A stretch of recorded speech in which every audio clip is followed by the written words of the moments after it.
उतार चढ़ाव के बीच 3 ट्रेडिंग सेशन की कमजोरी के बाद थोड़ी सी राहत में बाजार 24,800 के इर्द गिर्द 25,000 के नजदीक पहुंचने की कोशिश जद्दोजहद करता हुआ निफ्टी। नमस्कार, क्लोजिंग कॉल में आपका स्वागत है। आपके साथ मैं हूं मानसी दवे और मेरे साथ मेरे दोनों सहयोगी शरद दुबे और अभिषेक सत्यव्रतम जुड़े हैं। भारतीय बाजार में आने वाले 1.5 घंटे में आपके लिए स्ट्रैटेजी क्या होनी चाहिए, आज के सत्र में आपको करना क्या है। बाजार में उथल पुथल तो है, लेकिन जो संभलने की कोशिश कर रहे हैं मार्केट्स, उसमें कंजम्पशन, डिफेंस, जहां पर मजबूती है वहां पर पोजीशंस कैसे बनानी है, एक्सपर्ट्स क्या कुछ कहते हैं, सब कुछ आपके लिए लेकर हाजिर हैं हम। आइए सबसे पहले आपको बताते हैं कि आने वाले 1.5 घंटे में क्या कुछ हम आपके लिए लेकर आएंगे और उसके बाद एक एक कर बाजार पर स्ट्रैटेजी और स्टॉक स्पेसिफिक एक्शन का सिलसिला शुरू करेंगे। एफएनओ मार्केट चेक, बाजार में आज रणनीति क्या होनी चाहिए, साथ ही क्लोजिंग ट्रेड्स पर रहेगी नजर। हमारे एक्सपर्ट्स जुड़ेंगे, उनसे समझने की कोशिश करेंगे कि इस वक्त स्टॉक स्पेसिफिक क्लोजिंग ट्रेड्स उनकी तरफ से क्या है।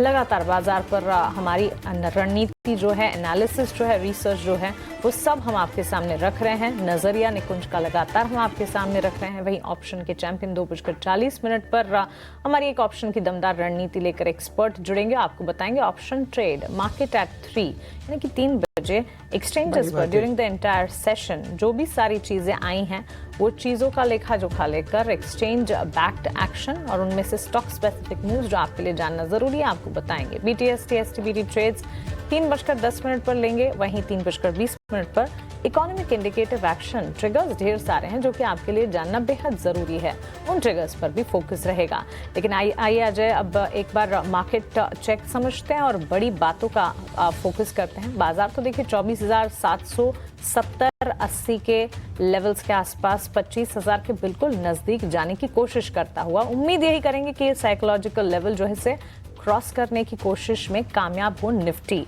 लेकिन बाजार की बड़ी बात है स्क्रीन पर आपके लेकर आते हैं, शरद बताएं। जी बिल्कुल मानसी, एक चीज़ मैं बताऊंगा कि मॉर्गन स्टैनली का जो है एक अपग्रेड जो है भारत की तरफ आया है और यहाँ पे देखें तो एक रिकवरी भी बाजार में देखने मिल रही है। खास करके पिछले 1 घंटे में जो है रिकवरी की कोशिश चल रही है और अभी देखें तो ऑलमोस्ट कह सकते हैं 90 पॉइंट्स ऊपर जो है निफ्टी है और रिकवरी जो है आपको ब्रॉडर इंडिसेस में भी थोड़ी सी देखने मिल रही है। एक बार निफ्टी स्मॉल कैप और निफ्टी मिड कैप के चार्ट्स भी डायरेक्टर साहब एक बार स्क्रीन में फायर करें तो यहाँ से आपको पता चलेगा कि ब्रॉडर मार्केट्स में भी जो है थोड़ी बाइंग आ रही है। एडवांस डिक्लाइन रेशियो की भी बात करें तो यहाँ पे एक अच्छा मोमेंटम देखने मिल रहा है। लेकिन मानसी, बिग बजर्स क्या रहेंगे आज मार्केट के? बजिंग मोमेंटम की अगर बात करें शरद, वैसे तो स्टॉक स्पेसिफिक और सेक्टर स्पेसिफिक काफ़ी कामकाज हो रहा है, लेकिन ब्रोकरेजेस के दम पर कुछ स्टॉक्स हैं जो कि आज फोकस रेडार पर हैं और बजिंग ट्रेड में भी सबसे आगे यही स्टॉक्स हमारे लिस्ट में हैं। सबसे पहले सीमेंस पर नज़र होनी चाहिए। ब्रोकरेज की बुलिश रिपोर्ट आई है और इस बुलिश रिपोर्ट के बाद स्टॉक में मजबूती का रुझान, दरअसल एक रेटिंग और ब्रोकरेज एजेंसी की तरफ से टारगेट्स में बढ़ोतरी की गई है सीमेंस के लिए। उसके ठीक बाद इनफैक्ट 2 से 3 जेफरीज, एंटी, कोटक, इन तमाम की ब्रोकरेज रिपोर्ट्स और इन रिपोर्ट्स में पॉजिटिव आउटलुक्स, टारगेट्स 3,700 तक भी एंटिसिपेट किए जा रहे हैं। 3230 के लेवल्स पर ये स्टॉक ट्रेड तो कर ही रहा है। पिछले दिनों भी ये स्टॉक फोकस रेडार पर न्यूज फ्लोज के चलते रहा और अब ब्रोकरेजेस की पॉजिटिव रिपोर्ट्स के चलते स्टॉक में एक्शन है। मजबूती 3.5% तक की यहाँ पर देखी जा रही है। इसके अलावा डिफेंस स्टॉक्स मानो पिछले 2-3 ट्रेडिंग सेशन में एक अपॉर्चुनिटी दे रहे थे, एंट्री पॉइंट ढूंढने की कोशिश जहां लोग लगातार कर रहे थे। HL, BDL, BL जैसे स्टॉक्स, शिप बिल्डिंग स्पेस काफी बढ़िया चल गए थे और वहां से अब क्या एंट्री अपॉर्चुनिटी मिलेगी भी या नहीं, ये सवाल था। ये एंट्री अपॉर्चुनिटी इन्होंने दी भी पिछले 2 सेशन में और अब वापस से तेजी की चाल इन्होंने पकड़ी है। तो ये सारे के सारे स्टॉक्स में अच्छा खासा एक्शन है। REC PFC के चार्ट्स पर भी नजर होनी चाहिए। रिजल्ट बैक्ड एक्शन PFC में नजर आ रहा है। PFC के नतीजे आए और नतीजे काफी दमदार रहे और उसी का असर है जो कि स्टॉक मूवमेंट में आज के सत्र में देखने को मिल रहा है और लगातार स्टॉक पर फोकस भी है। PFC के पर्टिकुलरली नतीजों की अगर बात करें, शानदार नतीजे जहां असेट क्वालिटी में काफी हद तक सुधार देखने को मिला और उसके ठीक बाद 2.5% तक की तेजी इस स्टॉक में देखने को मिली है। इंडसइंड बैंक नतीजों से ठीक पहले लगातार डिस्क्रिपेंसीज की खबरें आ रही हैं, लगातार मैनेजमेंट कंट्रोल्स चेंज होने की, मैनेजमेंट रेजिग्नेशंस की खबरें आ रही हैं। इस पर फंडामेंटल और टेक्निकल नजरिया आज सुबह भी हमने लिया था। नतीजों से ठीक पहले डाउनसाइड एक्शन है, बिकवाली का दबाव है और ये बिकवाली एंटिसिपेटेड है। ब्रोकरेजेस की अगर माने, नतीजों के प्रीव्यूज यानी कि हमारे अनुमान की माने, लगातार यहाँ पर डिस्क्रिपेंसीज की खबरें और वन ऑफ्स की खबरों के चलते नंबर्स वीक हो सकते हैं, उसका इम्पैक्ट दिख रहा है। डीएलएफ अच्छे नतीजे, ब्रोकरेजेस के bullish reports, real estate sector में अपसाइकिल, महाराष्ट्र रियल एस्टेट में पॉजिटिव डेवलपमेंट्स, और ये सारी की सारी चीज़ें हैं जो कि रियल एस्टेट सेक्टर को काफ़ी एक्शन पैक्ट रख रही है। और इसमें सिर्फ और सिर्फ महाराष्ट्र बेस्ड रियल एस्टेट कंपनियां ही नहीं, companies like DLF, Prestige estate, इन तमाम स्टॉक्स में अच्छा खासा एक्शन है। Of course Oberoi, realty, Macrotech developers, Kolte Patil जैसी रियल एस्टेट महाराष्ट्र बैक स्टॉक्स पर तो हमारी नजर है ही। लेकिन ऑल इन ऑल अच्छे नतीजों के दम पर करीब 3% की तेजी के साथ डीएलएफ का स्टॉक में अच्छा खासा एक्शन देखने को मिल रहा है। तो ये सारे के सारे एक्शन पैक्ट स्टॉक्स हैं, बिग बजिंग मोमेंटम है। और अच्छी बात यह है कि आज हमारे बजिंग स्टॉक्स की कैटेगरी में इंडसइंड बैंक को एक छोड़ दीजिएगा तो उसके अलावा बजिंग मोमेंटम टुवर्ड्स अपसाइड है, यानी कि बाजार जो है वो तेजी की चाल वापस पकड़ता हुआ नजर आ रहा है। आइए क्विकली अब जान लेते हैं आज के सत्र में इंडेक्स स्पेसिफिक किस तरह की स्ट्रैटेजी डेवलप होती हुई दिख रही है। 25,000 का लेवल एक साइकोलॉजिकल लेवल, और कल के सत्र में कहा हम बात कर रहे थे कि 24,800 को ही टिका कर रखे मार्केट, और आज 25,000 के नजदीक जाने की कोशिश करता हुआ निफ्टी। एक नजर बैंक निफ्टी पर भी होनी चाहिए और ब्रॉडर मार्केट से भी वापस से मोमेंटम जो है आता हुआ नजर आ रहा है।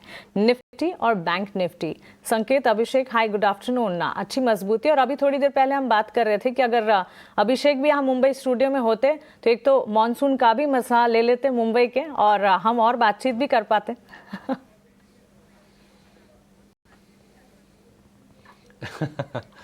मानसी, निश्चित तौर पर, लेकिन देखिए मानसून का मजा तो नहीं ले पा रहा हूँ, लेकिन इंटरनेशनल टी डे आज है। तो चाय की प्याली मैंने अभी अभी स्टूडियो मंगवाई है, देखिए आपके सामने गर्मा गर्म चाय मेरे पास जरूर है, तो चाय के मजा में ले रहा हूँ। मानसून अगर होता तो मजा दोगुना हो जाता, नो डाउट।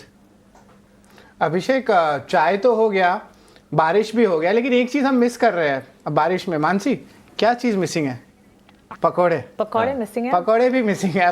खास करके अगर डायरेक्टर साहब अलाउ करते तो मैं पकौड़े का प्लेट भी दिखा देता, लेकिन वो है नहीं यहाँ पे। लेकिन मार्केट्स के लिए तो अच्छा दिन लग रहा है अभिषेक, एक टाइप से रिकवरी वापस आ रही है बाजार में। और अभी मॉर्गन स्टैनली ने भी जो है कह सकते हैं बाजार को एक टाइप पे अपग्रेड किया है। एफआईज भी थोड़ी बाइंग कर ही रहे, अगर आप लॉन्ग टर्म बेसिस पे देखें तो वैल्यूएशंस थोड़ा सा लग रहा है महंगा है अभिषेक। हाँ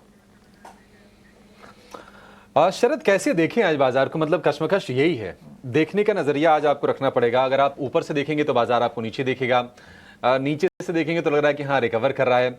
निफ्टी बैंक की बात करें, इस वक्त बिल्कुल कितनी 50-60 अंकों की हल्की सी तेजी है, ऊपरी स्तर से करीब 400 अंक नीचे है। लोअर लेवल से देखेंगे तो आपको करीब 200-225 अंकों के आसपास से रिकवरी दिखेगी। निफ्टी में भी वही स्थिति है, 24,800 के नीचे ही है, 85-86 अंकों के आसपास की तेजी है।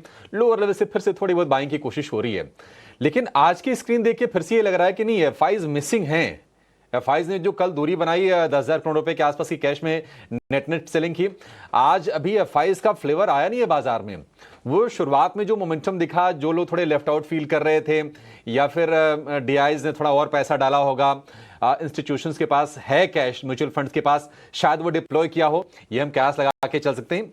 अदरवाइज अगर आप देखेंगे तो बाजार का माहौल आज कोई ज्यादा मजा देने वाला नहीं है। कल क्रूशियल लेवल के नीचे आया बाजार, देखते हैं कि आज 24,700 का लेवल क्लोजिंग बेसिस पर बाजार बचाता है या नहीं बचाता है। एचडीएफसी बैंक से सपोर्ट है, लेकिन रिलायंस से मिसिंग है। एचडीएफसी बैंक भी शुरुआत में 1.25% ऊपर था, गेंस रह गए हैं आधे % के आसपास, मुश्किल। अच्छी चीज ये हुई कि निफ्टी मिड कैप में आज फिर से थोड़ी बाइंग लौटी है, एक दिन का पॉज लिया और आज फिर से मोमेंटम लौट रहा है। और रेलवे में और डिफेंस में बाइंग चल रही है, थोड़ा सा ब्रीदर, जिसको एंट्री करनी होगी, शायद थोड़ी सी अपॉर्चुनिटी मिली होगी, बहुत बड़ी तो नहीं बट थोड़ी बहुत मिल गई होगी। आज फिर से हम डिफेंस शेयर में तेजी देख रहे हैं, लेकिन निफ्टी में करना क्या है, सवाल ये है। 24,700 एक अहम जंक्चर होगा निफ्टी के लिए, वहां अगर नहीं टिकता है तो फिर ये दायरे खुले हुए हैं 24,500 तक के आसपास के। 24,500 के लिए, 24,450 के लिए, ये 50 पॉइंट की एक रेंज होगी सपोर्ट के लिए। रेजिस्टेंस की बात करिए तो यहां से 25,000 एक मजबूत वाला रेजिस्टेंस बन गया है निफ्टी के लिए, और इसके अलावा 25,200 फिर अगला रेजिस्टेंस होगा। अब इसको पार जब करता है उसके बाद हम आगे की बातचीत करेंगे निफ्टी में, लेकिन इंट्राडे हाई से गिरावट के बाद आपको थोड़ा संभलने की जरूरत बाजार में जरूर है। अपने एक्सपर्ट से समझेंगे कि रणनीति क्या होनी चाहिए। निफ्टी बैंक की बात करें, 54,800 के अगर नीचे फिसलता है तो फिर जो सपोर्ट होगा वही जो हम कल चर्चा कर रहे थे 54,500, फिर वही सपोर्ट बन जाएगा निफ्टी बैंक के लिए। और फिर 55,500 ये कल भी हमने कहा था कि ये एक्ट करेगा एक क्रूशियल रेजिस्टेंस के तौर पर। और आज के सत्र में बाजार में हमने देखा कि निफ्टी बैंक ने उसको पार किया नहीं। हीटअप जरूर हुआ शुरुआती सत्र में, लेकिन उस तरह से पहले ही थोड़ा ठिठक गया। एचडीएफसी बैंक और आईसीसी बैंक अगर दिन की ऊंचाई से फिसलेंगे तो जाहिर सी बात है कि निफ्टी बैंक में भी थोड़ा मोमेंटम लूज होता हुआ दिखाई देगा। तो ये स्थिति है। कोई बहुत ज्यादा आज की जो ये तेजी दिख रही है अभी फिलहाल 80 अंकों के आसपास के निफ्टी में, 50-60 अंकों के निफ्टी बैंक में, इसको लेकर उत्साहित होने की जरूरत नहीं है। शुरुआती जो गेंस थे उसको सरेंडर करना थोड़ी सी चिंता ये जरूर बढ़ा रहा है। हालांकि अभी भी जो मार्केट ब्रेथ है वो पॉजिटिव आपको दिखेगी मिड कैप के दम पर, क्योंकि 1422 शेयर मजबूत है NSE में और 1250 शेयर आज गिरावट के साथ कर रहे हैं कारोबार। अपने एक्सपर्ट्स को जोड़ते हैं और उनसे समझते हैं कि बाजार में रणनीति आपकी होनी क्या चाहिए। हमारे साथ जुड़ गए हैं मेरे एसेट शेयर खान के जतिन गेडिया। जतिन जी, बहुत शुक्रिया आपका समय देने के लिए। स्वागत है आपका 18 आवर्स स्वदेश पर। निफ्टी में जतिन अभी क्या करना चाहिए? 80 अंकों के गेंस हैं। कई लोगों को लग रहा होगा कि शायद कल जो फॉल आया तो बाय ऑन डिप्स करना चाहिए था। आज बाजार ने फिर से मौका दिया है, इंट्राडे में ही दे दिया। अब क्या करना आपके हिसाब से? Good afternoon everyone. तो हमारा जो मेरा एसेट शेर खान रिसर्च टीम का व्यू है कि कहीं ना कहीं निफ्टी एक रेंज में ट्रेड करेगा 24,500, जहाँ पे 20 डेज का एवरेज है, वो एक सपोर्ट के तौर पे काम करेगा। और ऊपर में हमें लगता है कि 25,000 25,100 के लेवल पे एक स्ट्रॉन्ग रेजिस्टेंस है। तो कहीं ना कहीं ये 400-500 पॉइंट की रेंज के अंदर हमें लगता है कि निफ्टी ट्रेड करेगा। अगर जो एक पोजिशनल पॉइंट ऑफ व्यू से देखूं तो हमें लगता है कि अगर जो डिप्स आते हैं, कहीं ना कहीं आज के ट्रेडिंग सेशन में भी एक अटेम्प्ट हुआ था ऊपर की तरफ जाने के लिए, लेकिन वहां पे हमें 24,950 24,980 के आसपास आके एक स्ट्रॉन्ग सेलिंग प्रेशर भी देखने मिला। तो इतना इजी नहीं होगा क्रॉस करने के लिए निफ्टी को 25,000 का लेवल। लेकिन नीचे के अगर जो लेवल्स की बात करूं, 20 डे का एवरेज जो है वो 24,500 के आसपास प्लेस्ड है। तो हम यही सजेस्ट कर रहे हैं कि जब भी ये सपोर्ट लेवल्स पे आए, क्योंकि जो अंडरटोन ट्रेंड है वो अभी भी बुलिश है, तो सपोर्ट के आसपास आए तो बाइंग करने की सलाह रहेगी। हमें लगता है कि 24,400 का एक स्टॉप लॉस लगाए, और जब भी एक डिप आती है टुवर्ड्स 24,600 24,650 पोजिशनली, तो वहां पे आप बाइंग कर सकते हैं। हमें लगता है कि थोड़ी वॉलेटिलिटी जरूर है कल और आज के ट्रेडिंग सेशन में, लेकिन आगे जाते हुए हमें वॉलेटिलिटी कम होती हुई दिखाई दे रही है, और हमें लगता है कि एक fresh leg of up move start होगा टुवर्ड्स 25,300। लेकिन एक डिप पे बाय करने की सलाह रहेगी 24,400 के स्टॉप लॉस के साथ। ठीक है, वॉलेटिलिटी जो है वो कम होती नजर आ रही है और fresh leg of up moves technically भी एंटिसिपेटेड है, तो गिरावट में खरीदारी के मौके इस वक्त ढूंढने चाहिए। हालांकि यूरोपियन मार्केट्स की चाल मिली जुली इस वक्त। इस दोपहर कैक डैक्स और फुटसी में हमने देखा हल्की फुल्की मजबूती जरूर है, बट अदरवाइज यूरोपियन मार्केट्स जो हैं वहां पर कमजोरी है। तो आज पूरे दिन इनफैक्ट कह सकते हैं कि ग्लोबल हमारे जो मार्केट्स है वहां से भारतीय बाजार के लिए कोई मजबूती या कोई सपोर्ट सिस्टम नहीं डेवलप हुआ। चलिए क्लोजिंग ट्रेड्स की तरफ बढ़ते हैं, हमारे एक्सपर्ट से जानते हैं कि स्टॉक स्पेसिफिक आज उनके रेडार पर क्या है।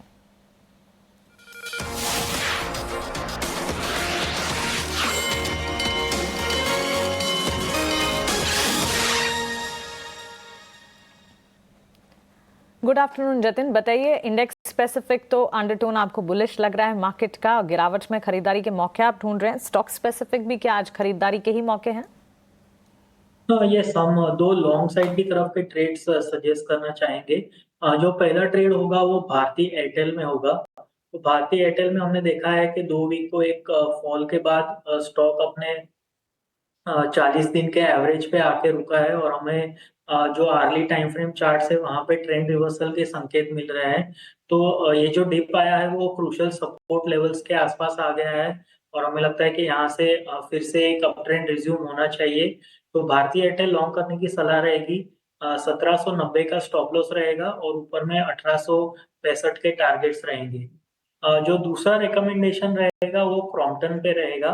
तो क्रॉम्पटन में हमने देखा था कि एक शार्प रन अप के बाद पिछले 2 दिनों से ये एक पुल बैक आया है। पुल बैक अपने 40 आवर मूविंग एवरेज पे आके एक फिर से अपमूव रिज्यूम कर रहा है, तो हमें लगता है कि ये जो डिप आया है वो as a buying opportunity use करनी चाहिए। 342 के स्टॉप लॉस से लॉन्ग करने की सलाह रहेगी क्रॉम्पटन, और ऊपर में 365 के टारगेट्स रहेंगे। जी बिल्कुल, क्रॉम्पटन पे जो है इंपॉर्टेंट लेवल्स पे जो है नज़र डालिएगा। लेकिन जतिन जी, रियल्टी स्पेस में देखें कि जब भी करेक्शन आता है या कंसोलिडेशन आता है तो वापस बाइंग बहुत स्ट्रांग देखने मिलती है। आज भी one of the top sectoral gainers जो है निफ्टी रियल्टी इंडेक्स है, इस महीने जो है लगभग 8% ऊपर है निफ्टी रियल्टी इंडेक्स। तो खास करके डीएलएफ की बात करें, यहाँ पे जो है नंबर्स अच्छे आए थे, अच्छी बाइंग देखने मिली, और ओवरऑल जो है लगातार दूसरे दिन जो है यहाँ पे मोमेंटम देखने मिल रहा है, वॉल्यूम्स में भी पिकअप आई है, लॉन्ग बिल्डअप हो रहा है। डीएलएफ पे आपकी क्या राय रहेगी? ऑफ कोर्स देखिए कि सारे ही रियल्टी स्टॉक्स में एक अच्छी तेजी आ रही है, लेकिन खास करके डीएलएफ में आपकी राय चाहिए कि यहाँ पे भी जो है लॉन्ग टर्म बेसिस पे मंथली चार्ट्स देख के देखें कि यहाँ पे और मोमेंटम आपको देखने मिल सकता है पॉजिटिव, या एक थोड़ी सी मुनाफा वसूली अब करनी चाहिए थोड़ी? हाँ, देखिए ओवरऑल रियलिटी स्पेस में हमारा व्यू पॉजिटिव है। इन पर्टिकुलर डीएलएफ को उसके क्वार्टरली रिजल्ट्स का एक फायदा हुआ है, जिसके कारण उसने अपमूव देखने मिला है पिछले 1 से 2 ट्रेडिंग सेशन में, और हमें लगता है कि यहाँ पे जो अपमूव है वो कंटिन्यू रह सकता है टिल द लेवल्स ऑफ 795। तो हमें लगता है कि एक ट्रेलिंग स्टॉप लॉस का मैकेनिज्म यूज करके हमें जो अपमूव है वो राइड करनी चाहिए। जो ट्रेलिंग स्टॉप लॉस है वो अभी 748 के लेवल्स पे हमें रखना होगा। तो 748 के स्टॉप लॉस के साथ आप ये जो अपमूव है वो राइड करिए, और 795 के टारगेट्स यानी कि 795 लेवल्स के आसपास अपने प्रॉफिट बांधिए जिनके पास ऑलरेडी लॉन्ग्स हैं। करंट अगर जो लेवल्स पे कोई लॉन्ग करना चाहता है तो उनके लिए भी 748 का स्टॉप लॉस रहेगा। 1:1 रिस्क रिवॉर्ड है, लेकिन अपमूव अभी भी पॉसिबल है, तो stay on the long side. Side पे जो है स्टे है डीएलएफ की बाई। टारगेट प्राइस देख लीजिए 795 का है, स्टॉप लॉस 748 का है। लेकिन जतिन जी, इंडसइंड बैंक पे भी जो है सबकी नज़र है। यहाँ पे of course one of the top sectoral losers है निफ्टी इंडेक्स में, और वायदे बाजार में देखें तो यहाँ पे जो है शॉर्ट बिल्डअप देखने मिल रही है। आज अर्निंग्स भी है, तो उस पर भी हमारी नज़र रहेगी किस तरह अर्निंग जाता है, उस पर भी जो है प्रीव्यू हम लोग लेंगे और उसके नंबर्स के बारे में भी हम बात करेंगे। लेकिन इस क्वार्टर में बहुत एडजस्टमेंट्स होने वाले हैं, अकाउंटिंग डिस्क्रिपेंसीज लीजिए या ओवरऑल कोई एसेट के एडजस्टमेंट्स लीजिए, लगभग 2500 करोड़ का जो है वो इम्पैक्ट आएगा, एनालिस्ट का मानना है। अब यहाँ से करेंटली इंडसइंड बैंक पे क्या इंपॉर्टेंट लेवल्स लगता है? क्योंकि बार बार देखा जाता है कि जिसमें गिरावट आती है इसके बाद एक इंस्टीट्यूशनल बाइंग देखने मिलता है, स्टॉक की एक रिकवरी या एक आप कह सकते हैं अरेस्ट होता है उस फॉल का। यहाँ पे भी करेंटली वैसे ही चार्ट सेटअप देखने मिल रहा है क्या? खास करके डीआईस को जो है यहाँ पे जो है अच्छी बाइंग और अब्जॉर्प्शन देखने मिलती है जब भी गिरावट आती है इंडसइंड बैंक की। तो यहाँ पे जतिन क्या लगता है आपको, इंडसइंड बैंक में एक छोटी शॉर्ट टर्म रिवर्सल आ सकती है? आज अर्निंग्स भी है, याद रखिएगा। या देखिए, टेक्निकली तो हमें स्ट्रक्चर अभी भी वीक लग रहा है। पिछले एक हफ्ते में या तो पिछले 3-4 ट्रेडिंग सेशंस में एक पुल बैक जरूर आया था, लेकिन कल के ट्रेडिंग सेशन में एक पुल बैक का एंड पे जो एक पैटर्न फॉर्म होता है ग्रेवस्टोन डोजी, वो फॉर्म हुआ था। साथ ही साथ में 40 दिन का एवरेज का रेजिस्टेंस है, और जो ओवरऑल ट्रेंड है अभी फिलहाल नेगेटिव है। तो हमें लगता है कि पुल बैक जो आया था वो अभी फिजल आउट हो गया है, और हमें लगता है कि ये स्टॉक 723 और इवन 685, ये दोनों नेक्स्ट क्रूशियल सपोर्ट लेवल्स है इंडसइंड बैंक के लिए। हमें लगता है कि स्ट्रक्चर वीक है। रिजल्ट्स के पहले कोई इसमें एडवेंचर करने की सलाह नहीं रहेगी। रिजल्ट आने दीजिए। अभी फिलहाल स्टॉक का ट्रेंड जो है वो वीक वीक साइड पे दिखा रहा है, और 723 और 685 के लेवल्स तक ये स्लिप हो सकता है। ठीक है, इंडसइंड के नतीजों का इंतजार है, देखते हैं कि नंबर किस तरह से आते हैं। एक बार जरा समझ लेते हैं कि किस तरह के नंबर्स इसके आएंगे। अपने सहयोगियों को जोड़ेंगे और उसके बाद समझने की इसको कोशिश करेंगे ज़रूर हम। लेकिन एक और शेयर के बारे में व्यू जानना चाहेंगे, और वो है सीमेंस का। जतिन, आज हम देख रहे हैं कि जो कैपिटल गुड्स वाली कंपनीज हैं, सीमेंस में तेज़ी ज़्यादा है, कमिंस में थोड़ी सी कम है। थोड़ा कैपेक्स होल्ड पे था, शायद वो कैपेक्स आ रहा है तो ये शेयर चल भी रहे हैं। आपको टेक्निकल चार्ट पर कौन सा शेयर ज़्यादा बेहतर लग रहा है? देखिए, हमें लगता है कि कैपिटल गुड्स स्पेस में सीमेंस में इन पर्टिकुलर हमें एक बहुत ही लंबे समय के बाद डेली चार्ट्स के ऊपर ट्रेंड रिवर्सल देखने मिल रहा है। इसके जो मल्टीपल रेजिस्टेंस थे 3100 3150 के जोन के ऊपर जाके सस्टेन कर रहा है और अपमूव कंटिन्यू कर रहा है। तो हमें लगता है कि अपमूव कंटिन्यू रह सकता है। ऊपर में जो नेक्स्ट रेजिस्टेंस आ रहा है वो अराउंड 3500 के लेवल्स पे आ रहा है, जहाँ पे उसका प्रीवियस स्विंग्स हाई था। तो हमें लगता है कि रैली कंटिन्यू रहनी चाहिए इन द केस ऑफ ये कैपिटल गुड्स। और अपार्ट फ्रॉम सीमेंस हमें क्रॉम्पटन भी अच्छा लग रहा है, वो हमारा आज का एक ट्रेडिंग पिक भी था। तो क्रॉम्पटन और सीमेंस दोनों में ही हमारा व्यू पॉजिटिव है।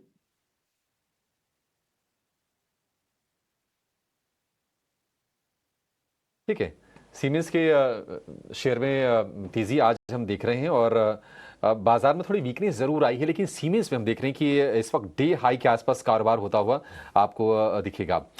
कंजम्पशन वाले शेयरों में हम देख रहे हैं कि सिलेक्टिव थोड़ी बाइंग हो रही है। थोड़ा थोड़ा ऐसा संकेत मिल रहे हैं कि नहीं, कंजम्पशन वाले शेयरों में मौके बन जाएंगे। मॉनसून का भी बेसब्री से इंतजार है। केरल तट पे बहुत मुश्किल 5-6 दिन में हिट करने की संभावना है मॉनसून की। तो ये थीम थोड़ी एक्टिव रहेगी। आज हम चर्चा भी कर रहे थे एक स्पेशल शो में। जतिन भाई, अगर हम आज की बात करें, हालांकि गेंस थोड़े गवाए हैं इंट्राडे में। कुछ कुछ शेयर हम देख रहे हैं कि लाल निशान में भी आ गए। इस वक्त आईटीसी कमजोर दिख रहा है, लेकिन नेस्ले में आज बाइंग हो रही है। कल एचयूएल में हम देख रहे थे। कोई शेयर है जो आपके फोकस पे है, जहां पे लगता है कि नहीं, अगर थोड़ा लंबा व्यू बनाए, अगर 1 से 1.5 महीने का, तो पैसे बन जाएंगे? ये जो एफएमसीजी पैक है उसमें थोड़ा मिक्स्ड पैक है। कोई स्टॉक्स आउट परफॉर्म कर रहे हैं जैसे एचयूएल वगैरह। आईटीसी थोड़ा साइडवेज ट्रेंड कर रहा है। जिसमें हमें एक अच्छी अपॉर्चुनिटी स्पॉट की है वो है डाबर।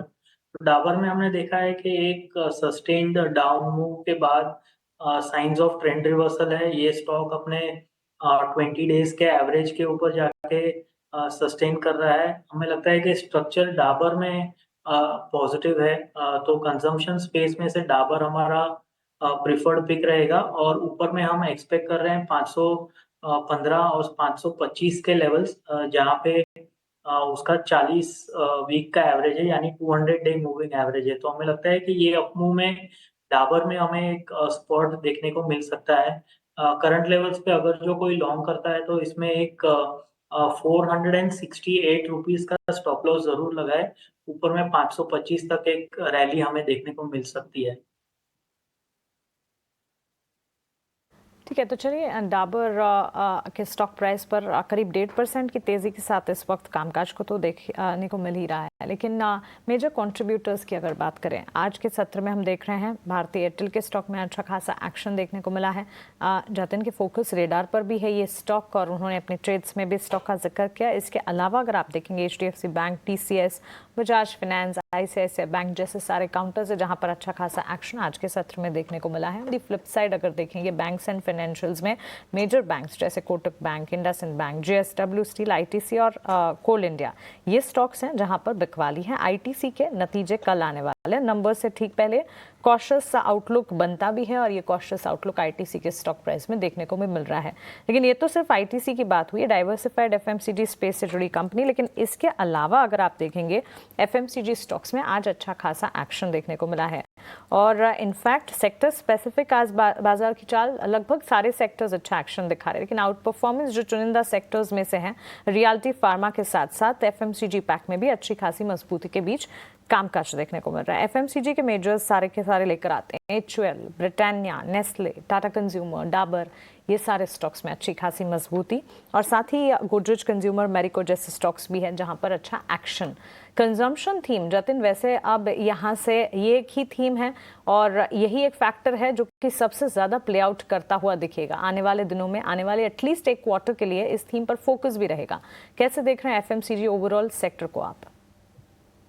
देखिए, ओवरऑल एफएमसीजी पर हमारा व्यू पॉजिटिव है। हमें लगता है कि some of the heavyweights of this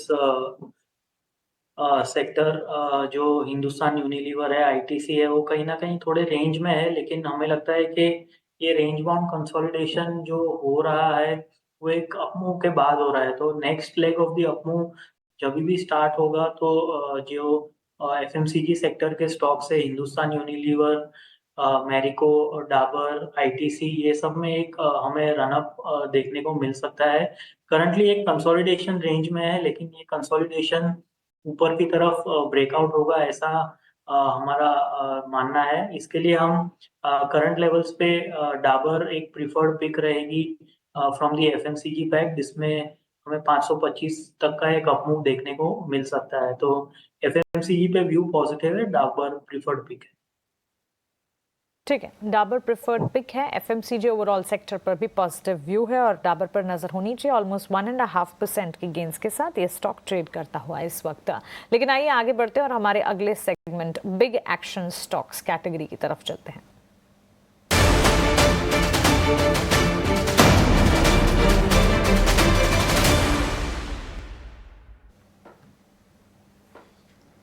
पहले तो आज डिक्सन टेक का स्टॉक है, क्योंकि यहाँ पे अगर आप देखेंगे तो नतीजों के बाद स्टॉक की अच्छी खासी पिटाई हो रही है।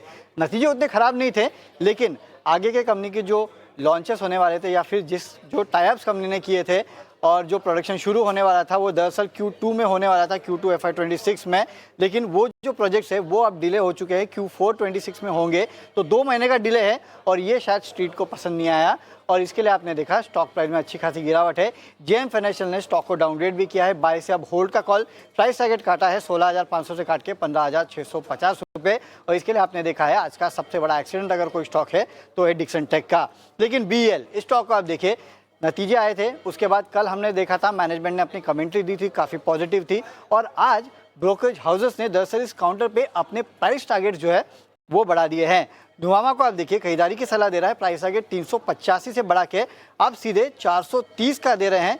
ये कह रहे हैं कि काफ़ी स्कोप है यहाँ पे एक बड़ी री रेटिंग की और इसके लिए कहीं ना कहीं अपना गाइडेंस जो है वो भी इस कंपनी का काफ़ी अच्छा है। इसके लिए इनको लगता है कि यहाँ से और तेज़ी बन सकती है। इसके लिए इन्होंने BEL यानी कि भारत इलेक्ट्रॉनिक्स, भारत डायनामिक्स नहीं है, भारत इलेक्ट्रॉनिक्स है, इस पर अपना प्राइस टारगेट बढ़ाया है। अब बात करते हैं ग्लैंड फार्मा की, तो यहाँ पे अगर आप देखेंगे इस कंपनी के भी नतीजे आए, नतीजे थोड़े बहुत अनुमान से कम थे, लेकिन लेगेसी बिजनेस जो है वहाँ पे एबिटा मार्जिन ने पॉजिटिव सरप्राइज किया है, उसका एक बड़ा फायदा जो है कंपनी को मिला है। साथ ही साथ FY26 का गाइडेंस जो है वो इस कंपनी का काफ़ी अच्छा है, मिड टीन्स रेवेन्यू ग्रोथ जो है वो देखने मिलेगी और शायद ये बाजार को पसंद आया, इसके लिए 3.5-4% के आसपास की तेजी है। आज का सबसे बड़ा सरप्राइज है JK टायर का स्टॉक। आप देखिए नतीजे उतने खास नहीं है, इनफैक्ट नतीजे कंपनी के खराब ही है। आप देखिए मुनाफा 42% गिरा, मार्जिन्स में 335 बेसिस पॉइंट के आसपास की गिरावट है, लेकिन ये स्टॉक काफ़ी पहले से करेक्ट हो चुका था। तो नतीजे आने के बाद इसके लिए आपको एक रिवर्सल देखने मिल रहा है और साथ ही साथ मैनेजमेंट की जो कमेंट्री थी उन्होंने कहा है कि शायद यहाँ से जो रॉ मटेरियल कॉस्ट है वो अपने हाई पे पहुँच चुके, तो जाहिर सी बात है यहाँ से कमी आएगी रॉ मटेरियल कॉस्ट में, तो हो सकता है मार्जिन्स को सपोर्ट मिले, शायद इसको स्ट्रीट फैक्टर इन कर रहा है, इसके लिए तेज़ी देखने मिल रही है। और आखिरी में बायोकॉन का स्टॉक, यहाँ पे देखिए इनफैक्ट पूरा का पूरा फार्मा स्पेस आज तेज़ी में है, बायोकॉन में भी आपको तेज़ी देखने मिल रही है। खबर आई है और वो ये है कि इन्होंने अपना एक पार्टनर है योशिंदो, उसके साथ मिलके उस टेक नुमैब, ये एक बायोसिमिलर है, बेसिकली एक इंजेक्शन है, जापान में इन्होंने इसको लॉन्च किया है, तो उसका इम्पैक्ट आपको बायोकॉन में देखने मिल रहा है। 2-2.5% के आसपास की तेज़ी जो है वो यहाँ पे भी है। इनफैक्ट पूरा का पूरा फार्मा स्पेस जो है वो आज भरपूर तेज़ी दिखा रहा है। बिल्कुल, चलिए तो फार्मा की दवा की नाम लेने की कोशिश की आपने Varun, hats off to you for that. Biocon में मजबूती और करीब 2.5% की तेजी है, लेकिन नजरें सारी टायर स्टॉक्स पर जा रही है। टायर स्टॉक्स टॉप गियर में है, JK टायर, CEAT, MRF, ये सारे स्टॉक्स में अच्छा खासा एक्शन और हेल्दी आउटलुक तो है ही, लेकिन इसके अलावा JK टायर के नंबर्स के ठीक बाद ही एक्शन आया। नंबर्स इतने भी अच्छे नहीं थे कि इतना बड़ा एक्शन या बिग शो का कैंडिडेट JK टायर बन जाए। अब देखिए 11-12% की तेजी के साथ JK टायर का स्टॉक जो है इस वक्त ट्रेड कर रहा है, लेकिन इनकी कमेंट्री मैनेजमेंट की तरफ से जो आई वो काफ़ी दमदार आई। मैनेजमेंट का मानना है कि आने वाले दिनों में मार्जिन इंप्रूवमेंट देखने को मिलेगा, रॉ मटेरियल कॉस्ट जो डिक्लाइन होंगी और डिमांड जो इसमें लगातार बढ़त है, जो कि कंपनी के बिजनेस के लिए काफ़ी फायदेमंद साबित होगा। स्ट्रॉन्ग पाइपलाइन है इनकी न्यू व्हीकल की, पोटेंशियल इंटरेस्ट रेट में जो ईजिंग सिनेरियोज हैं उससे कंपनी को फायदा मिलता दिखेगा और नॉर्मल मॉनसून का एक फैक्टर है जो कि प्ले आउट करेगा। जतिन, JK टायर 13% मूव्स 393 के लेवल्स और ये JK टायर के नंबर्स ही हैं जिसके आने के ठीक बाद पूरे के पूरे टायर स्पेस में एक्शन देखने को मिला है। देखिए जेके टायर में डेफिनेटली जो प्राइस एक्शन है वो पॉजिटिव है, लेकिन करंट स्तरों पे तो कोई फ्रेश लॉन्ग्स की रिस्क रिवॉर्ड अनफेवरेबल हो जाता है। तो इसमें अगर जो डिप आती है अराउंड 383 380 के आसपास, तो वहाँ पे एक एंट्री की पॉसिबिलिटी बनती है।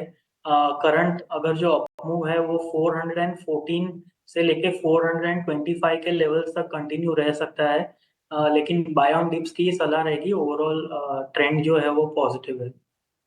ट्रेंड पॉजिटिव, गिरावट में खरीदारी, एग्जिस्टिंग पोजीशन है वो बरकरार रखी जा सकती है, लेकिन नई पोजीशन के लिए एंट्री अपॉर्चुनिटी के लिए इंतजार करना चाहिए। एक छोटे से ब्रेक के लिए रुकते हैं और ब्रेक के उस पर सवाल जवाब और मार्केट एक्शन का सिलसिला जारी रखेंगे। आप बने रहें।